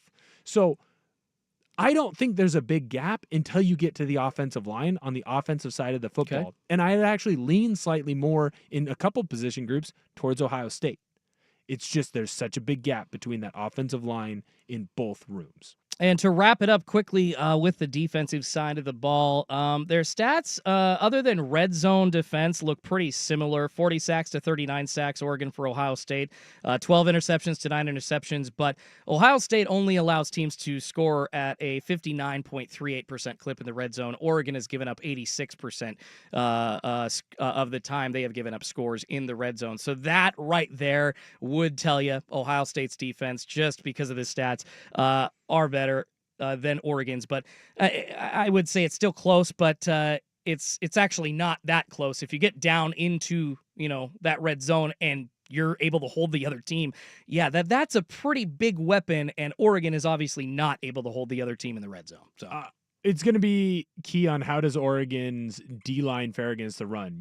The reason Penn State was in that game in the Big Ten Championship is because they were able to knock Oregon's offensive or defensive linemen off the ball, and they were able to pin them in gaps. Mm-hmm. Once they pinned guys in gaps, Singleton and Allen, they were able to find the open holes in that inside zone run game. And then Drew Aller even started running a little bit in the +1 run game in the second half. Can this defensive line get into the backfield? It's a worse O-line than what you went against in Penn State. The other big thing, too, I trust Oregon's secondary more than I trust Ohio State's. Last time when Oregon played Ohio State, they made them earn it. How many big explosive touchdown plays do you remember? I don't remember any. I remember explosive runs. Mm-hmm. I remember explosive passes, but Oregon was able to limit them to just being a big play, a big gain, instead of a big touchdown. Ohio State, they weren't able to do that against Evan Stewart. They weren't. Yeah. Now, they're going to have a different game plan. They're going to bracket cover him, right? They're not going to leave Burke all on an island by himself with Stewart. But I just think when I look at the secondary, if they can limit the big play touchdown to just the big play, and the defensive line of Oregon, they can play on the other side of the line of scrimmage, and they can limit the big explosive run plays, keep those to a minimum, I like Oregon to eventually come away with a stop or two. That eventual stop or two is what's going to get them the victory and still get that over to hit. All right, Will and I are going to give our final score predictions for the Rose Bowl, along with all of the college football playoff games. We're going to do that coming up at 2 o'clock. But right now, let's shift gears to find out who gets the worst day on the web. That's coming up next. But first, here's Will with SportsCenter. Now, from the Fan Sports Desk, a SportsCenter update on 1080 The Fan. SportsCenter is brought to you by Vulcan Design and Construction. Check out their award-winning outdoor living designs or schedule your free design consultation at vulcandc.com. First on the Fan, the final bowl game of today is the first quarterfinal playoff game. Number 6 Penn State takes on number 3 Boise State in the Verbo Fiesta Bowl. That's going to be down in Glendale, Arizona. Penn State is favored by 11.5. Total is set at 54.5. The Ducks are back in action tomorrow in the Rose Bowl. They're taking on Ohio State. Ohio State is favored by 2.5. The total is set at 55.5 in that one. You can listen to that game here on 1080 The Fan starting at 10 a.m. with Ducks Game Day. And we are going to be taking you all the way through the game ending with the Ducks postgame scoreboard show. Clemson QB Cade Klubnik has decided to return to school next year for his 4th and final season with the Tigers. Klubnik threw for 36 touchdowns, only 6 interceptions. He helped lead the Tigers to a 10-4 season and a berth in the college football playoffs. More sports scores and stories in 30 minutes. I'm Will Ortner at the Fan Sports Desk. Listen live or on demand on the Odyssey app, the Fan's desktop player, or tell your smart speaker to play 1080 The Fan. The Fan is live on YouTube.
with Danny and Dusty on Odyssey and 1080 The Fan. Well, that sucks. Well, today's worst day on the web is one that I am so excited to hand out. Oh my God, as a college football fan and a fan of the Big Ten, formerly the Pac-12, I love to see SEC teams just getting owned and having to eat crow. And apparently Alabama's fans are going to having to be doing a little bit of that after today's matchup against Michigan in the ReliaQuest Bowl. It didn't go so well. Michigan beat Alabama 19-13. That is right. Unranked Michigan from the Big Ten beating number 11 Alabama 19-13. Yes, this is the same Alabama that was bitching about not being included in the college football playoff as a 3-loss SEC team. Jalen Milroe had 3 turnovers all in the first quarter. Let's play one of them for you right now. Milroe back to pass. Ball comes out. It's on the turf. Picked up by Michigan. Again. Milroe was winding up to throw. He got it stripped away. I think it was Hall, the quarterback, who got it out. Another Alabama turnover. They've run 10 plays, and they have 3 turnovers. It's unbelievable. 2 fumbles, including that one by Jalen Milroe, as well as a pick, all in the first 10 plays. So today's worst day on the web. Double bird to you, Alabama Crimson Tide football. It's beautiful, right? Like, once you start getting into the debate of, like, well, who deserves it more? Who should have it more? We are in instead of you because we're better. This is exactly what had to happen. One of the other teams that was complaining about it, South Carolina, they're the hottest team in college football right now. Yeah, they're down 7-3 at halftime to Illinois. I love that. Wow, Illinois' defense is holding strong. Okay. Illinois is not a bad football team. they're Luke not. Altmaier is not a bad QB. And so I love when the SEC gets all high and mighty because they go into this narrative, Paul Feinbaum, of, well, we lost because we're so good. God.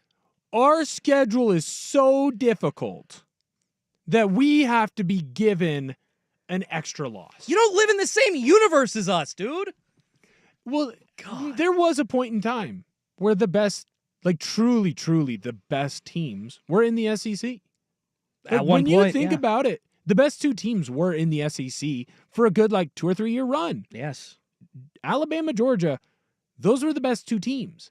The difference is that you have to look at it through the lens of every single year is different, especially now with the transfer portal and just the amount of upheaval and movement that can happen. Every single year you have to go into it as best that you can because you're never going to fully be able to get away with your bias, right? There are people that voted Michigan as a top 10 team this year. Remember, when Texas beat Michigan, Michigan was ranked in the top 10 in the country. Without a quarterback. Right, without a quarterback. Because it was Michigan. Yeah. It was Michigan. Michigan is expected to be Michigan, so Michigan will be good. We have to do our best to come into the season without bias and be able to look at a team and go, yeah, that's Alabama, but that's not really Alabama. This is the weakest the SEC has been in a while.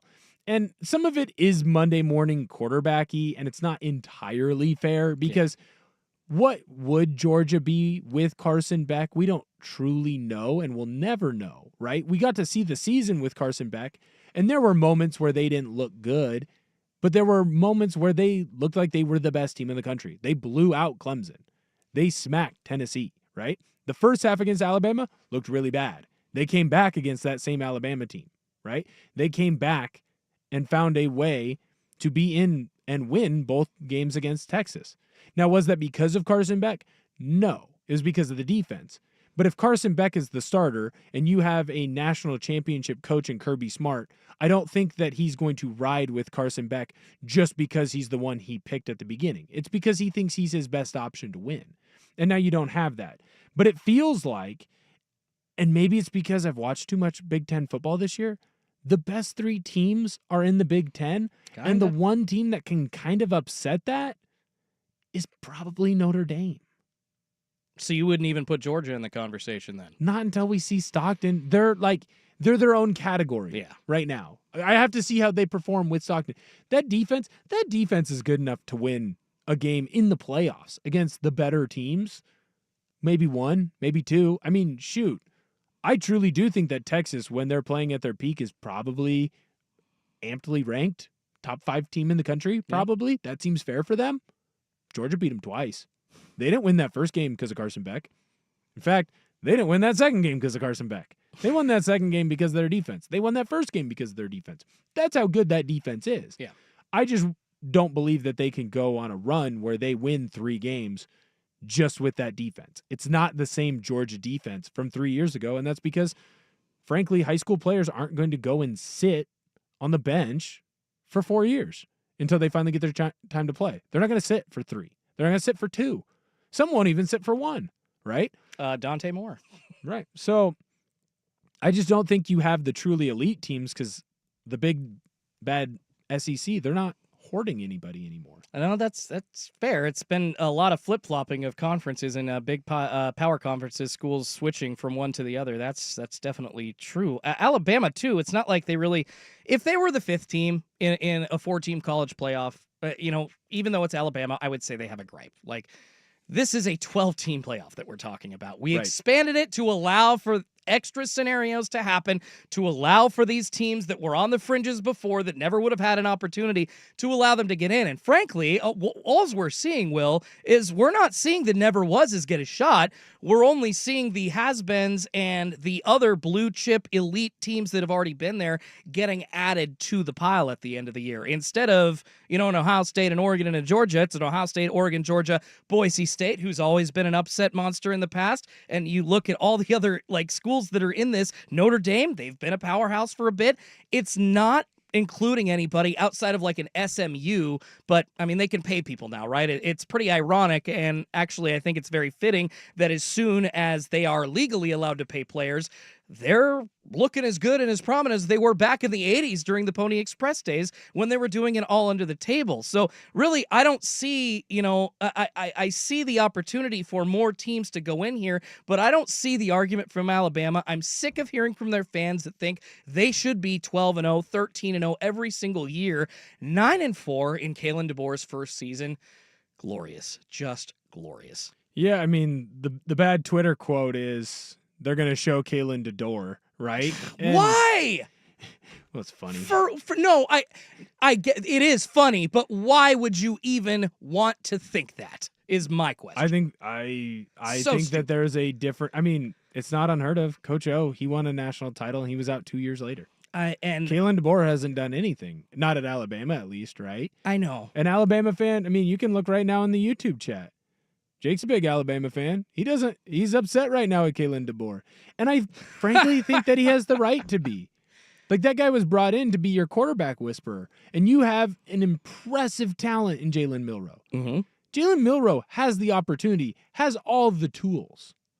But he doesn't always complete all of them. He's great at the deep ball. He's great at running, right? He's great at using his legs. He's okay at short passes. He's horrible at the middle passes. He's horrible at using the middle of the field. At times, his decision-making is bad. Isn't that what DeBoer was brought in to change? I'm not saying it's the right move. There are people right now that if Ohio State doesn't win the national championship are going to call for Ryan Day's head. Should he be fired? I think so, frankly. He was kind of gifted that job in the first place, in my opinion. There are a few that have the winning percentage that he does. All I'm saying is, but there are a few that have been given the toolbox that he has for the last 7 years. That is a route that people will go down, right? 100%. And so I just think that, one, you have to remember that fans sometimes get a little bit too fired up, have a little too much of emotional stake into it. Me included, I will admit that. But I also love that we get to dunk on the SEC again and again and again. Yeah, because you, Lane Kiffin. If they had just taken care of business, if they had just done their job, this wouldn't be an issue. Nope. They would still be playing right now. But they didn't. Just win, baby. That's kind of the whole idea, right? Well, it shuts everyone up, too. It finally shuts everyone, unless Lane Kiffin wins, which I'm sure they will win in their bowl game. Well, it shuts everybody up except Paul Feinbaum and Kirk Herbstreit, right? Who say, the best teams should be in the 12-team playoff regardless of record. Well, again, there are a lot of arguments that people have made in the past about who should be playing where. Mhm. And then you go back and you look at it 2 years later and you go, yeah, why was I doing that? I was just in the heat of the moment. For sure. I think that this year, those 3 SEC teams, there are going to be some analysts that come back and go, yeah, why was I doing like that was dumb. I didn't hope need to do that. I hope we hear that from them. But today's worst day on the web going to Alabama for their hubris all season and their loss to Michigan in the ReliaQuest Bowl after bitching because they didn't make the college football playoff. All right, coming up next, we're going to have some fun with audio. How far would you go to help one of your favorite pro golfers? It's 151 on the Fan.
Of Danny and Dusty on Sports Radio 1080 The Fan. And we've got an oldie but goodie here from earlier this year. I wanted to revisit this audio because I saw it over the weekend and I could not stop laughing. I showed it to my wife. She could not stop laughing. And this actually happened back in May during the PGA Championship of 2024. But I wanted to ask the question, how far would you go to help your favorite golfer or pro athlete after hearing this? If y'all forgot, a spectator stripped down and hopped into the water to retrieve Adam Hadwin's club on the 7th hole during the PGA Championship. Take a listen. How do you lose his club? We're on ESPN2. Can you get nude on too? I don't know how that works. So, all right. How come he took everything off, but he didn't take his socks off? I don't know. Okay, got the club. Hey, thanks. You gonna sign a glove or something? Anything? There's a towel. I love the announcers just giving him S because that kid, I think it was from Canada. It was found out later on, and Hadwin actually was one of his favorite golfers, I believe. Like actually helping out, like one of your favorite athletes sounds pretty cool. But dude hopped right into a body of water in his skivvies, but also with his socks on. I can't believe a person wouldn't take their socks off for this, because then you're walking around all soak-footed essentially for the rest of the day. That sounds awful. And if he wore socks, I know that he doesn't have sandals with him, so he's either going soggy shoe or sockless in the shoe, which is possibly worse at that point. Well, in a shocking development, we're going to guess somewhere between 20 to 23-year-old bro didn't fully think through his decision to jump into the water. Like, that's awesome. That guy rocks. Don't think about it. Just go in there. Go help out like the golfer. It's a funny story. SVP on the call killed it. Mm-hmm. The only, Kevin Harlan does this when there's streakers or people that jump onto the court when he's calling football games or basketball games. It's a brilliant move. And I understand why the TV networks have to not show it. It's funnier if you show it and you treat it like a play-by-play. Damn right. Always will get me to laugh. I mean, this is like, it's almost like when Joe Buck was getting sent like the cat videos during the pandemic, you know? You just get like these random events and an announcer, calling that event sounds really funny. And yeah, SVP nailed it here because he gave this kid a little bit of props, but also the right amount of crap because he's asking, like, oh, is Hadwin going to sign a glove for him or something? Like, I would hope that there's something coming my way more than just like, like a Titleist ball or a putter. It's funny that's the guy he chose to do it too. I know. Like, it's Adam Hadwin. It's not like it's Bryson DeChambeau or anybody. Right. Like it. And that's not even the top of the golf leaderboards. I don't know that there's a single golfer. I don't know that there's a single athlete, frankly, that I'm jumping into the water for. I don't know. I might do it as like a funny bit in like my own brain of like, this would be kind of funny. Like I'm going to go cannonball into the water and then go grab a golfer's golf club. I don't know that I'm like, oh man, Charlie Woods' golf club just ended up in the water. I better go save him. I better go help him. I mean, if Edgar Martinez threw his bat into a body of water and he needed said bat back, I might be stupid enough to go and get it. I wouldn't have my socks on though. Well, how many water... I mean, Jake the Hater always wants me to take my shirt off, so there's a good opportunity to do so. Yeah, get Edgar to toss a bat into a body of water. I'll go get into my skivvies and get it. But is there a river in T-Mobile Park? Like, not that I can think of. Like, No. unless someone misses a urinal, there's no rivers there. I'm trying to think of... Where would the body of water be? I mean, so this would be most likely a golfer, right? That you're having to help out, like, to get to get soaking wet for, and then all of a sudden be naked on television. Like, that it just... Both don't sound like great ideas, but then to do it for somebody else, like, I get it. Like you said, he's 20, 21, 22, 23, so he's probably doing it that... mid-20. That's for sure a dude who is, like, really hyped and went and showed his frat bros, like, look at what I did. He'll be talking about that to his grandkids, like, when he's, 60 years in the future. Frankly, I would, too. It's kind of a cool moment, but at the same time, gotta give him crap. Like remember where you are. Am I more against helping in general or just not losing the socks part? I think I'd have to say I'm more against him not taking his socks off. That just to me seems so weird. I don't even sleep with socks. So I can't imagine you hopping into a body of water with socks on either. Who sleeps with socks? I don't know. I'm assuming some people do out there. 503-864-6FAN on the Vancouver Ford text line. I bet you if we posted a poll, there'd be at least 25% of people saying that they wear socks, Will. Absolutely, while they sleep. I would be shocked. That seems like an astronomical number. But wanted to have some fun with audio today. It's the end of 2024, so wanted to go back and give some love to one of my favorite events of the year. And actually coming up at 2:20, we're going to do a little bit of that as well. Not only looking back at the sports year that was in 2024, but what is one sports tradition or rule that you would like to see change in 2025? Get those answers in now to the Vancouver Ford text line, 503-864-6FAN, as well as the YouTube chat. And moving on, who do you think is going to win each quarterfinal matchup in the college football playoff? We'll give our picks coming up next. That's coming up on Danny and Dusty on Sports Radio 1080 The Fan.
1080 The Fan.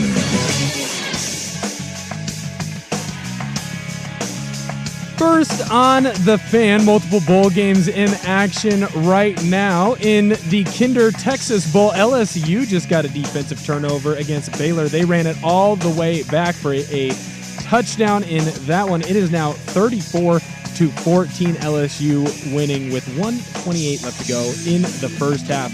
6 minutes left to go in the Tony the Tiger Sun Bowl. Washington is trailing Louisville 21-35.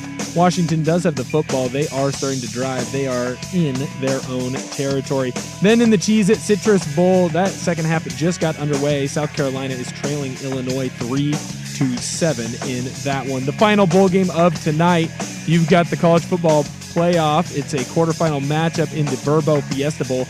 Number 6, Penn State. They're taking on number 3, Boise State. Penn State is favored by 12. The total for that one is set at 54.5. More sports scores and stories in 30 minutes.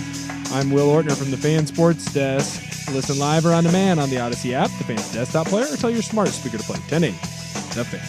Tired of getting dinged by subscriptions? We won't send you a bill. Portland's sports leader, 1080 The Fan.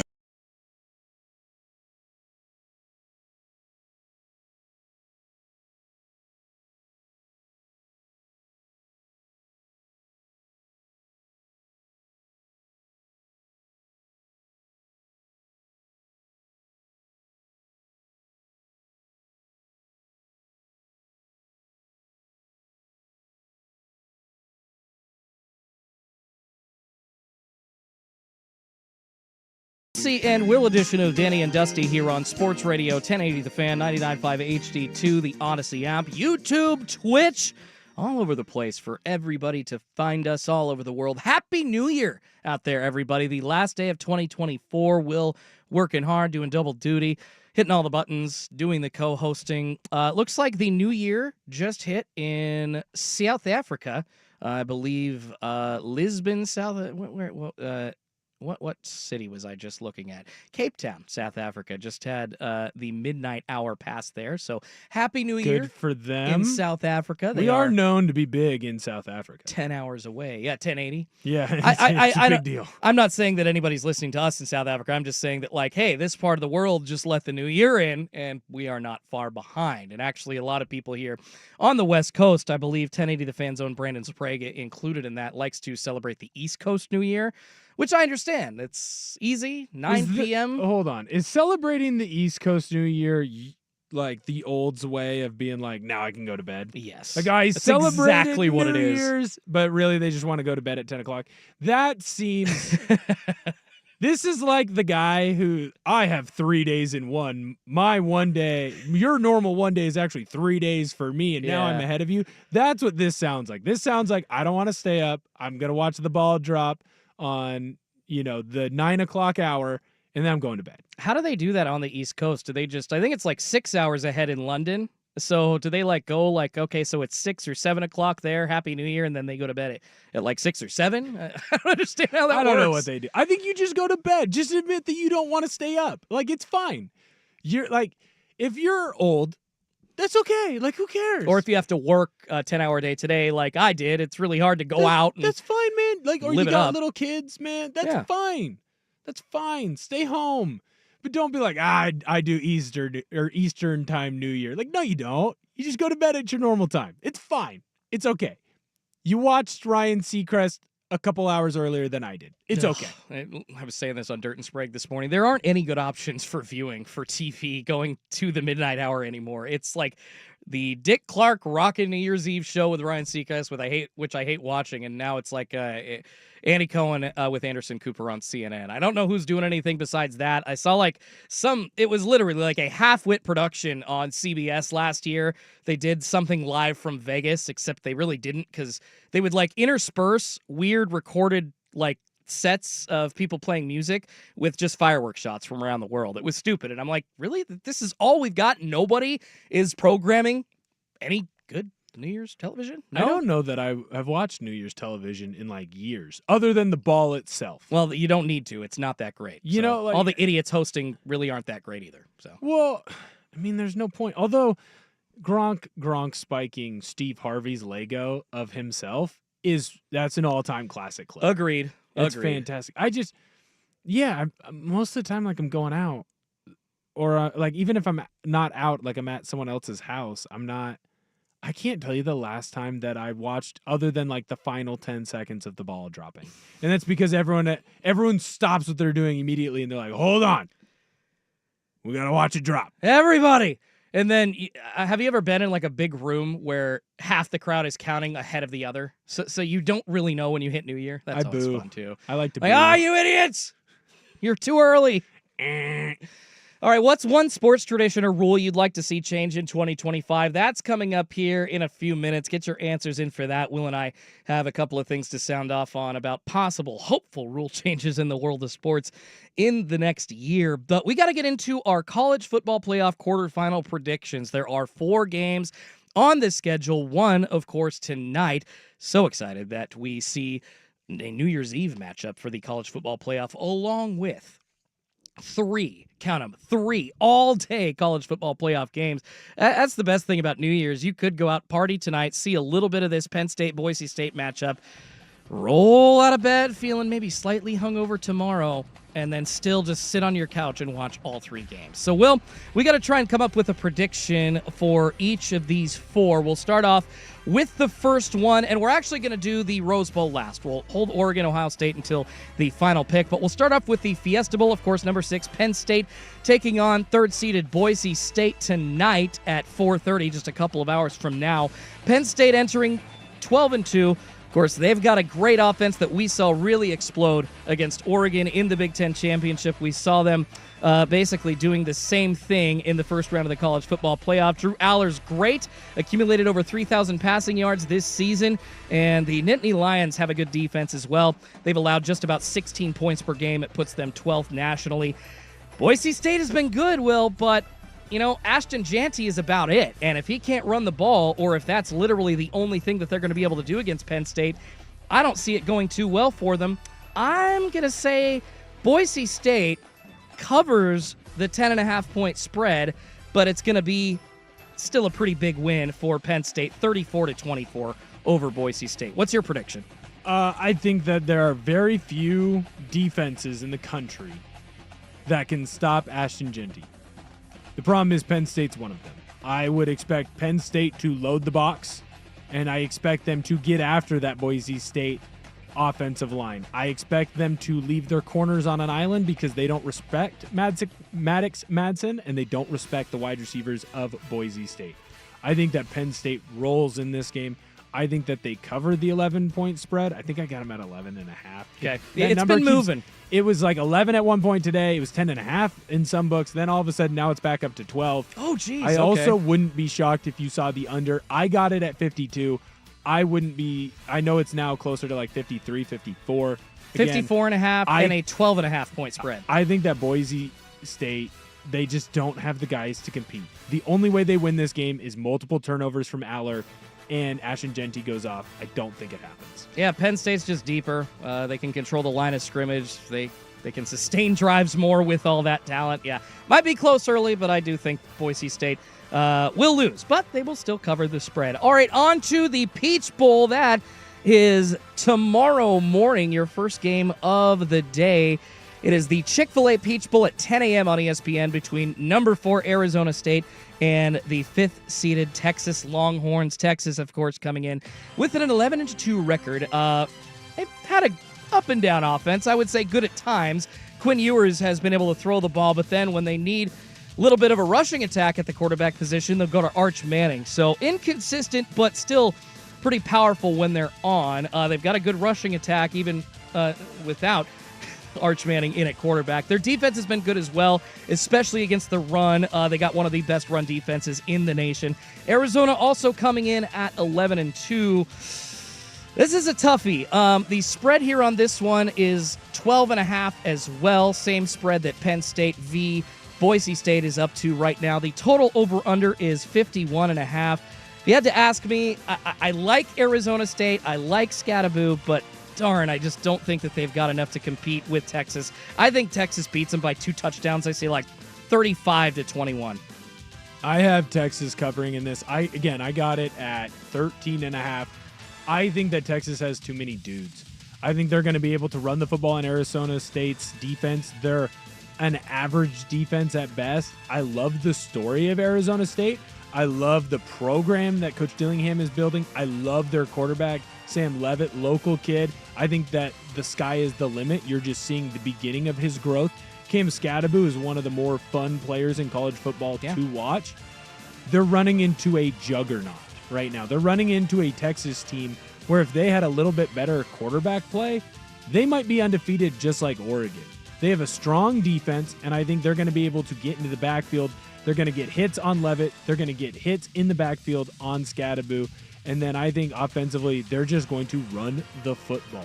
They ran the ball all over Clemson, and that's a better defense than what Arizona State has. I like Texas to win, and that upsets me because I do want Cinderella to go on a little bit of a run. I hear that. I really, you know what? I'm a Kenny Dillingham fan. I like the attitude that he's got and the support that he gives to his players. And, you know, Texas, unfortunately, they got two good receivers, too. Worthy and Mitchell, they are two of the best wide receivers in the nation as well. Not tops like Ohio State's or Oregon's crew, but I would put them in the top 5 pair of wide receivers. Hands down. All right, so we both think that Texas is going to handily beat Arizona State, covering the spread. We'll save the Rose Bowl here for last. So skipping ahead to the Sugar Bowl, of course, the Rose Bowl kicking off tomorrow at 2 p.m. You got the All-State Sugar Bowl at 5:45 tomorrow night, kicking off on ESPN between 2nd-seeded Georgia and 7th-seeded Notre Dame. No Carson Beck, the big story here. Backup Gunnar Stockton going to be taking over. It's a huge drop-off at the quarterback position, but we know that Georgia's defense is so good, and they really spend a lot of time relying on the power run, and they're going to be leaning on their tight ends as well. I wouldn't be surprised if you see Gunnar Stockton turning into a little bit of like a check-down Bo Nix. If he does throw, most likely just going to be looking to those short options first. I think it's going to be a competitive game, though. You know, Notre Dame, Riley Leonard have had a great season. They've used that loss early in the season to Northern Illinois as motivation, playing really well in their first college football playoff matchup. But I'm just not sure that they're going to be able to handle Georgia's elite front seven, Will. So I'm going to say this is a lower scoring one. Right now, Georgia favored by 1 with a total over-under of 45.5. I'm going to say Georgia beats Notre Dame, but it's close. It's like 23-20. So they still cover the spread technically, but it's going to be like a last-second field goal type of deal. But I say it will go Georgia's way, 23-20, my final score. I think that Notre Dame's going to cover. They're right now, +3, +2.5, depends on the book that you look at. I got them at +3. I like Notre Dame to win this game. I got -1 for UGA right now. I have Notre Dame. All right. So I have Notre Dame covering. I have Notre Dame winning outright. I like what Notre Dame's defense has been able to do when it comes to stopping offenses. Aside from USC, they have really been able to shut down the passing attack of other teams. Now, they are going to be missing one of their top defensive ends in Mills. I still think that they are going to be able to get pressure on Stockton, load the box, give him multiple looks at the line of scrimmage, make it look like you're bringing the house, and then drop 8 into coverage. Make it look like no one's coming. Confuse him. Yeah. And then bring a blitz, right? I expect multiple fire zones. I expect twists. I expect stunts. And then offensively, I expect Riley Leonard to run the football. His legs are going to be the difference in this game, whether Notre Dame wins or Georgia wins this football game. If he's able to run the ball and run the ball effectively, I like the Fighting Irish. I like them to cover. I like them to win. Yeah, I guess Notre Dame could get the win by getting a lot of pressure on the backup, right? I think that's how they're going to have to do it, at least on the defensive side, because you're right. Leonard's legs will win them the game on offense if you're Notre Dame. All right, finishing up with the ever-important Rose Bowl, the granddaddy of them all. It is presented by Prudential at 2 p.m. tomorrow. Kickoff on ESPN, but we've got all of the coverage starting right here on 1080 The Fan at 10 a.m. You got Ducks Game Day with Dirt and Anthony Newman hanging around until noon. Then you got the Ducks OSN pregame show. And then at 2 o'clock, you got the kickoff between Oregon, top seeded in the college football playoff and undefeated, and number 8, Ohio State. Ohio State currently a 2.5-point favorite, 55.5 over-under total right now. Will, we spent some time previewing this game leading up to it. I don't want to dive too far into like Oregon's, keys versus Ohio State's keys, other than to say that I think that this is going to be a high-scoring game for both teams because they are so good. Now, does that mean that since Jordan Burch is back, there might be a little bit better of a defensive effort from Oregon? Yes, but remember, we are dealing with the most talented receivers in the nation for Ohio State. They have a two-headed running back attack just like Oregon does over on the Buckeyes offense, and they seem to be confident in themselves. It pisses me off as a Ducks fan. It gives me bulletin board material if I'm a Ducks player, hearing that guys like Will Howard are saying that they still view themselves as undefeated because they shot themselves in the foot, or like Jeremiah Smith, for instance, saying, I don't even know why any Oregon defenders are covering me. Man, come on, guys. I'm too good for you. I get it. They're good, but I don't know if I'm talking with my bias here, but I think it's going to be a gritty, close matchup with Oregon coming out on top. I'm going to say Oregon 33, Ohio State 32, pretty much just like the game that already happened between them. I think it's going to come down to the final seconds, but there's going to be points scored by both teams to make it interesting the whole way. How often do you get the best team in the country, or at least the number one team in the country, with the better quarterback in the matchup, and you get them plus points or plus money on the money line? That's true. How often does that truly happen? I think the Chiefs were underdogs once this season, and they lost that week. So other than that, I don't know. How often does it happen in college football? It Never. Doesn't really happen, right?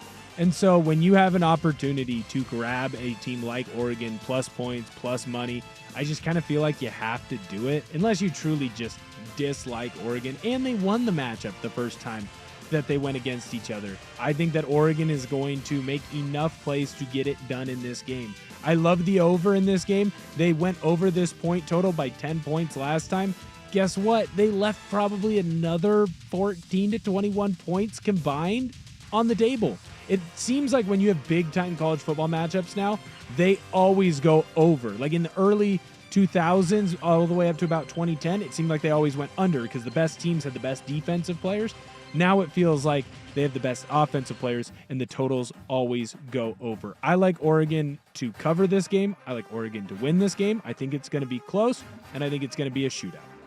I like that. It sounds like we're on the same page, except for the Notre Dame-Georgia game. I think Georgia's going to win that.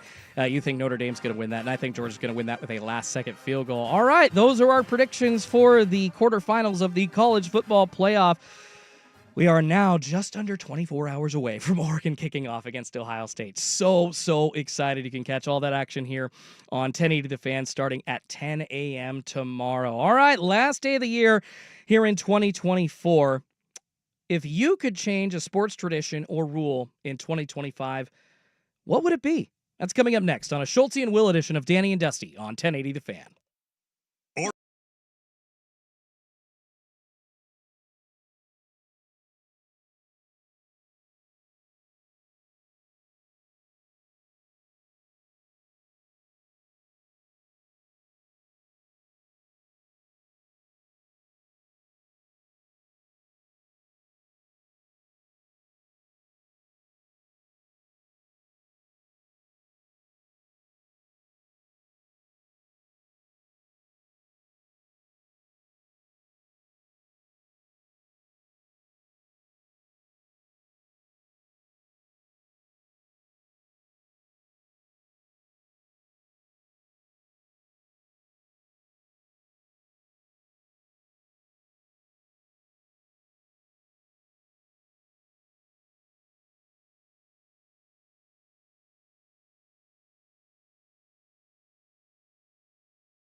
Danny and Dusty here on Sports Radio 1080 The Fan on the final day of 2024. Talking sports resolutions, wishes for changes to your favorite sport or for your favorite team, or what tradition or rule would you like to see changed coming up in 2025? Will, I've got a couple of these and love to hear your thoughts on the Vancouver Ford text line as well, 503-864-6FAN, or chime in on the YouTube chat. One, actually, I am super excited. This got fixed this year, so more so starting off with a thank you to college basketball for finally switching the rule to allow players to wear the number over 5.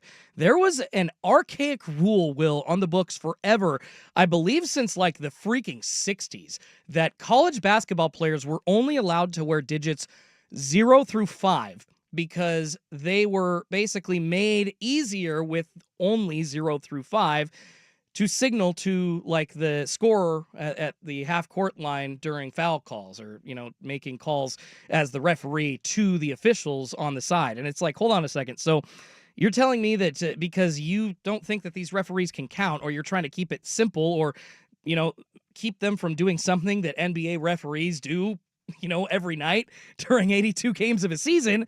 Like, what the hell are we talking about here? It is one of the stupidest rules. Literally, like, Bill Russell, I think, was the last player to wear a number over 5 in college basketball. Once again, that goes back to like the 50s, 60s. Yeah, Bill Russell wore number 6 for San Francisco between 1953 and 1966.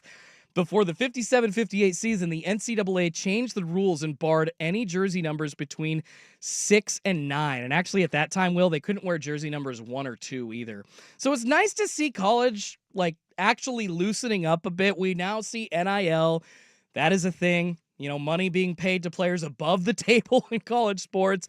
Like to see that. They kind of just let those handcuffs go, and thankfully college basketball fixed itself with the stupid archaic rule of not allowing any jersey number over 5. Now you can wear whatever the hell you want. So Bronny, if he wanted to go back to USC this year, he could have worn 6. So pretty cool. Not too shabby there. And I don't know that I knew that was a rule. I mean, I'm just happy that we don't have to bitch about it anymore. I cannot believe it. Literally, from the 50s until now. What is that, 70 years? What are we doing? I remember, like, in middle school basketball, that being a thing to make it easier on the referees. Oh, but I don't you can't remember... count to 9. Yeah, I was gonna say I don't remember. It was like a hand. It was a hand thing. It was like, yeah, you could go 4 number 4. of digits 4 4. Yeah, it's 44. It's 33, or you could go 5 and 8. You know, 5 and 3 equals 8, or 5 and 4 equals 9. I was the king of the community. Yeah, that kid. When I was a ref, it was that kid. That guy right there. Just long pointing hair. at him. That guy. He did the wrong thing. She did it. It was her. Right there. We need more good referees in youth sports. I'll never forget when I was a kid, there was, and I'm assuming every like sports like league, you know, locally or middle school group of like basketball teams has this referee where they're way into their job, you know, almost too much into their job for like a referee of 10 to 15-year-old kids. That was not me. And they, you know, they do all the physical acting out of when a foul's called. They're very loud. It's like, oh, wow, okay. I almost miss youth sports just because of that. There were always characters, and we need more of those, frankly, because they actually cared. And it sounds like you as a referee just didn't care, Will. I was there to collect a paycheck. I was Terrell Owens in Philadelphia at the end. I just made sure I showed up and you gave me my money. Oh, man. Also, one other thing that I would like to see change as far as sports traditions go, I hate the wave. I might be in the minority on this. Let me know, 503-864-6FAN.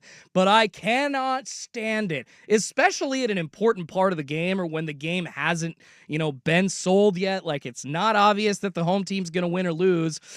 Well, some idiot in whatever section out in the outfield starts doing the wave, and then everybody else tries to copy them. It's like, oh my goodness, the human sheep that I live amongst, please stop doing this. It makes no sense. There's no reason to do it other than to, what, see everybody's arms moving, you know, up across the stadium? It's just a cool thing to look at? Like, whatever, I'm out on it. I don't need to see people doing the freaking wave. And stop thinking you're cool if you get everyone in your section to do the wave. We're sheep. That's what we are. I don't really have an issue with the wave. I'm neutral. I don't like nor do I dislike. I do like that in Chavez Ravine they Mhm. bring out the beach balls. I think that's funny. I like that as part of like a baseball experience. I like yeah. baseball experiences where it's like, come try out our top tier milkshake or come try our top tier whatever. Like there's too many home games. There's too many games in general in baseball. So let's find different avenues to get people there. Totally okay with it. I think if I could change one rule, and it's hard because it feels like it's the only rule that does benefit the defense. If I could change the touchback rule in football, when you fumble it, it goes out the back of the end zone. Instead of it being a touchback, Should be a safety. no, because that's not fair either, because Yeah. it isn't a safety. I think you make the change to where the fumble occurred, that's where the opposing team, the defense, gets the football. Because there needs to be a rule that goes towards the defense, because every single rule now, it's all set up to benefit the offense. If I could change two things in the NFL, it would be the bad roughing the passer penalties, and it would be the touchback rule, where instead of it being a touchback, it was you get the ball as an offense in that spot. So if a player fumbles, like is jumping and reaching for the ball, it should be where they jumped. So if they jumped from the 3-yard line and they fumbled, you get the ball at the 3. Not where, like, if he fumbles it at like the 1.5. Not where he landed. Right. Okay. So I think it's an automatic turnover. I do want to change the roughing the passer penalties, though, because half of them just aren't roughing the passer penalties. Yeah, it's like you're hands just to landing the on face. people. The hands to the face, I get it. I get why you can't have a player launching themselves and using their head as a weapon into another player's head. I understand that. I do think that the landing on a player, like forcibly landing, what are you supposed to do? Yeah. If I hit you and I'm running forward and you're not moving, you're going to fall backwards, and you're going to fall backwards in the path of where I hit you. So why do I get punished for that? Okay, that makes sense. One more quick college basketball thing. I want them to advance the ball when there are timeouts. I just, if we're gonna shorten the time, of the shot clock, which they have, but like it's gone down from 35 to 30, and now whenever they miss a shot, they only get 20 seconds on the shot clock as opposed to the full 30. I think that changed last year as well. Just make it a little bit more like the NBA and move them down to the half court line after they call a freaking timeout, and don't allow the team that just scored to call a timeout in college basketball either. Can't stand that. Hate it. They do some super weird things in that. All right, looking at the Vancouver Ford text line, 503-8646-FAN. I'd like to see defensive scores in football count as negative points for the opposing team, so a pick six would take points away from your opponent rather than add to your score. I like it, but at the same time, I'm not quite sure how that would work, Will. You'd obviously have to have a whole new way of like stats being tracked and generated, and just because you caught a touchdown doesn't necessarily mean that like those points are going to be guaranteed for your team. And if somebody like takes away a touchdown, does the touchdown that was scored then like get taken away points wise, like for fantasy players? Like I do feel like there's some implications here that would have to be figured out, and some things would have to be talked about. I'm not sure that's the most realistic thing. I think if you're talking about like NFL scoring changing, I mean, personally, I've got a great idea for the NFL that I don't think it'll ever do. But if you got rid of kicking altogether in the NFL, get rid of kicking? Well, then you never, ever, ever have a game decided by a field goal or an extra point, win or loss. Why shouldn't it be decided? There are people on that side of things that say that they're not really playing any of the game except for when they come out to kick a field goal. It's an important part of the game. Is it really an important part of the game to reward a team that can't get as far down the field, though? Because that's kind of what I think about, like, okay, so football, got to get down the 100 yards to score. This just gives the team a buffer, less points to score, but they can still score. They can put it up on the board. But it really ends up coming down to a kick, a lot of times. I don't know the exact statistics on like a final touchdown versus a final kick deciding a game, but I don't like kickers deciding NFL games at all. I don't see. Here's my thing though. It's a part of the game. It's always been a part of the game. It's not like a weird part of the game. Kicking has always been important. If you worry about it coming down to a final kick, get a better kicker, or don't let the other team score, or you score more. Like, it seems to me I like it. It's a part of the game. If you wanted to take it away at like a youth level, right? Like at a youth level, there isn't a whole lot of kicking done until you're about high school. And even then it's shaky at best. Yeah, that's fine. I get it. I understand it. But I don't like punishing kickers for them taking advantage of a skill set that they have created. Like they've earned it, right? Now, it might have been because they were trying to play soccer. It's kind of jumped the shark. It's not soccer players anymore. Will, that was true. And actually, I remember you talking about this a couple weeks ago. Players. Well, okay, it's soccer players, but it's more so any kid at the age of 12, 13, or 14, if they don't think that they can focus on like the physical parts of a football game, oh, well, I can play this position, I can kick. And when you and I guess technically you're a little bit younger than me, when I was a kid, there were almost no coaches around, to coach straight up like field goal kicking. Mm-hmm. Now there's camps all over the place. It has become this major skill set that, frankly, it's kind of competitive to get into, even as like a, 11, 12, 13-year-old kid. It is good, but it wasn't the way that it used to be, and I feel like we're getting to the point now where it's just too much talent at, when you're hitting 50-yard, 60-yard field goals on the regular, yeah, eventually you're going to fall off like Justin Tucker. Eventually, like San Francisco 49ers kicker Moody having a bad year, you're not going to have that perfection, but when you're good and when you're on, it just almost seems too easy to me. So that's my thing with kicking. But I worry that this is more of an, like, they're too good, so we need to punish them for being good at their job. And that, I don't know that I can get behind that. I hear that. I don't want to punish them, but I don't want teams to be able to go 16-0 by just kicking field goals or 17-0 by doing that. Yeah, but no one's done that. Yet. And they're a long way, and football coaches are a long way from doing that, right? I think that is that's a non-issue that'll happen. I know we have to get to a break, but I did see on the Vancouver Forward text line someone text in, go back to the old kickoff rules. I couldn't agree more. I can get behind the new kickoff rules at a middle school and a high school level.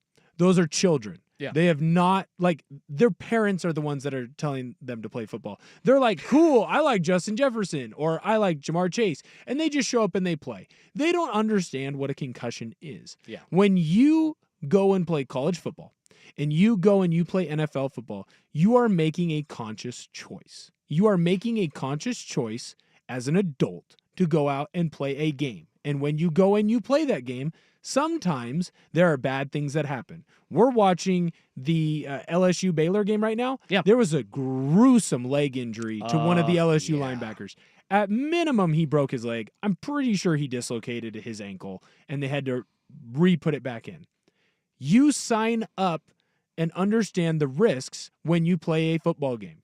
You understand the risks that you might get hurt. And a part of getting hurt is concussions. Now, that being said, I'm okay with the rule where you don't have a wedge, right? You don't have a wedge buster. I understand how you can add those elements into it and make the game safer. Yeah. But I still like the old school kickoff rules. I like them trying to return kicks. I like the surprise onside kick. It's a fun element of the game that seems to be taken away. There are ways to make the game safer without completely changing it, and I would like to go back to a safer-ish version of the original kickoff rule. We'll take a look once again at a couple more sports traditions or rules that you'd like to see change in 2025. Seeing a lot of great answers coming in on the Vancouver Forward text line and the YouTube chat, as well as examine the winners and losers in the world of sports in the past calendar year. That's all coming up next, but first, it's Will with SportsCenter. Now, from the Fan Sports Desk, a SportsCenter update on 1080 The Fan. First on the Fan, one quarterfinal playoff game tonight. Number 6 Penn State takes on number 3 Boise State in the Verbo Fiesta Bowl. That's down in Glendale, Arizona. Penn State is favored by 11.5. Total is set at 54.5. The Ducks are back in action tomorrow in the Rose Bowl, taking on Ohio State. Ohio State is favored by 2.5. Total is set at 55.5. You can listen to that game here on 1080 The Fan, starting at 10 with the Ducks Game Day Show. We'll take you all the way through the game, and then we'll end your coverage with the Ducks post-game scoreboard show.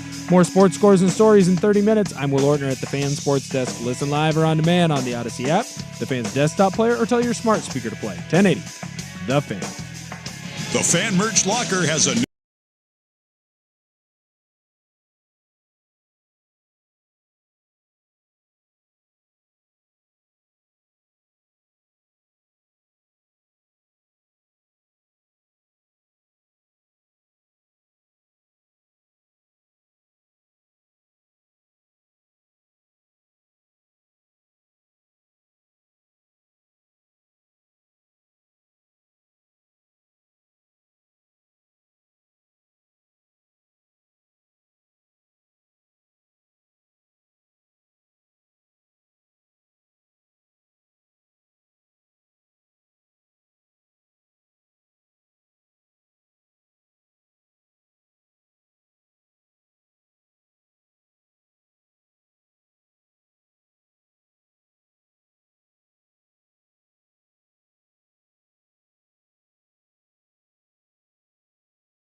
Sports Radio 1080 The Fan. We're talking about sports traditions or rules you'd like to see change in 2025. I did want to take a look at the sports winners and losers of the past year, but I'm not sure that we're going to have time to get to that. There's a lot of great answers coming in on both the YouTube and the Vancouver Ford text line about changes to sports that you root for.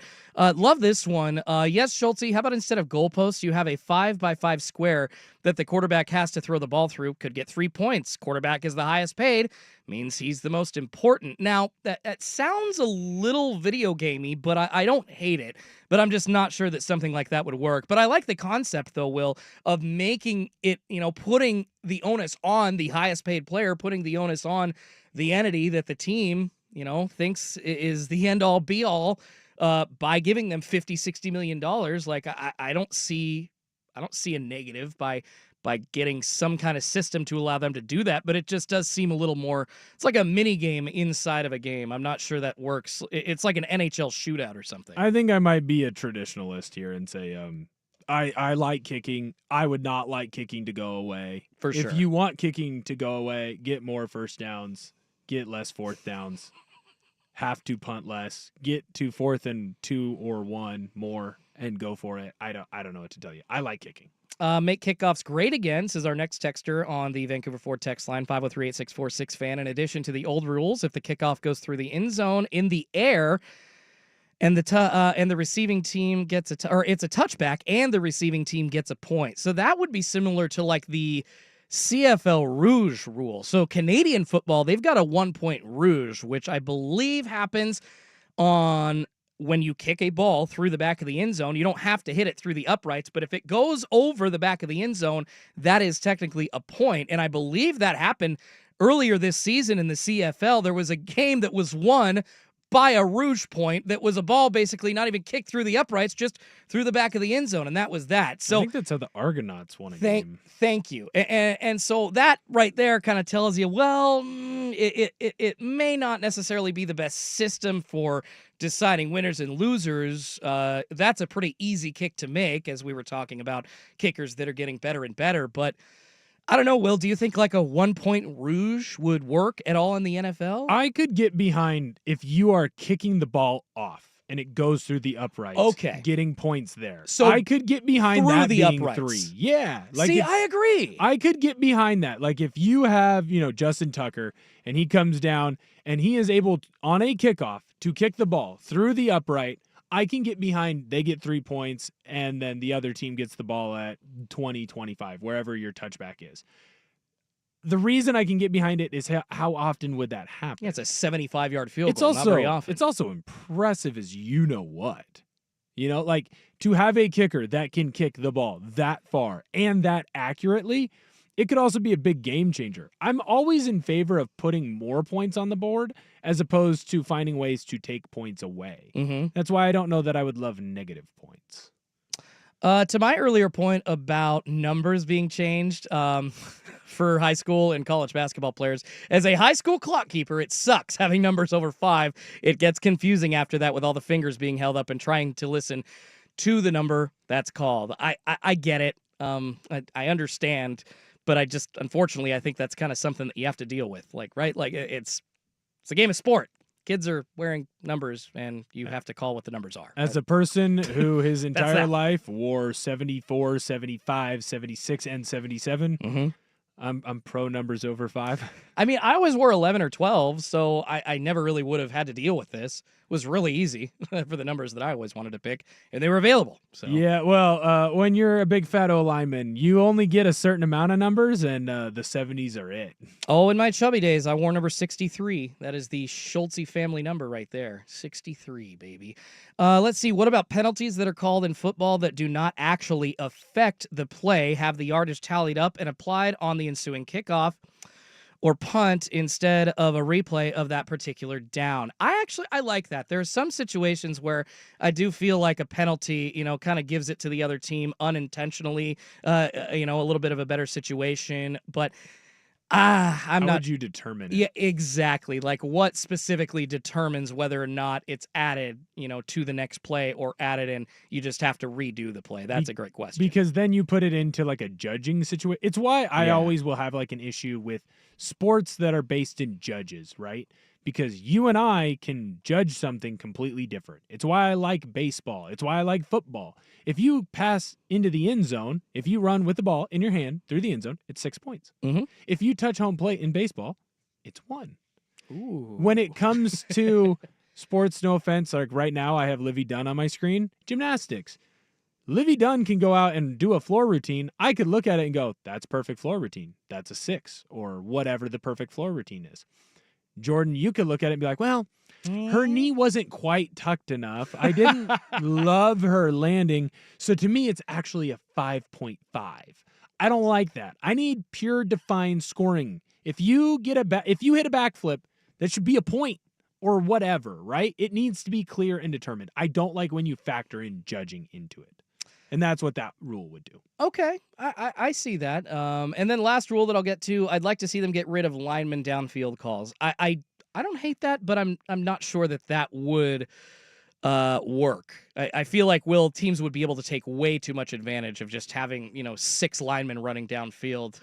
There's really no defense at that point. You can't really track anybody. There's too many crosses being made, I would assume, right? There's just no possibility that you could actually have a game scoring like under 30 for either team if you got guys running out from the line. So I'd like the idea. It does seem to get called at the weirdest times, but not sure that one would work. All right, we got to wrap it up. We have a couple of daily degenerate picks to get to. Will and I do, and we'll wrap it up coming up next. Danny and Dusty are out. It's a Schulte and Will edition on Sports Radio 1080 The Fan.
concert perfect for a strip club. I'm pretty sure I've heard many a dances to this song. And then Warrant's Cherry Pie follows it up.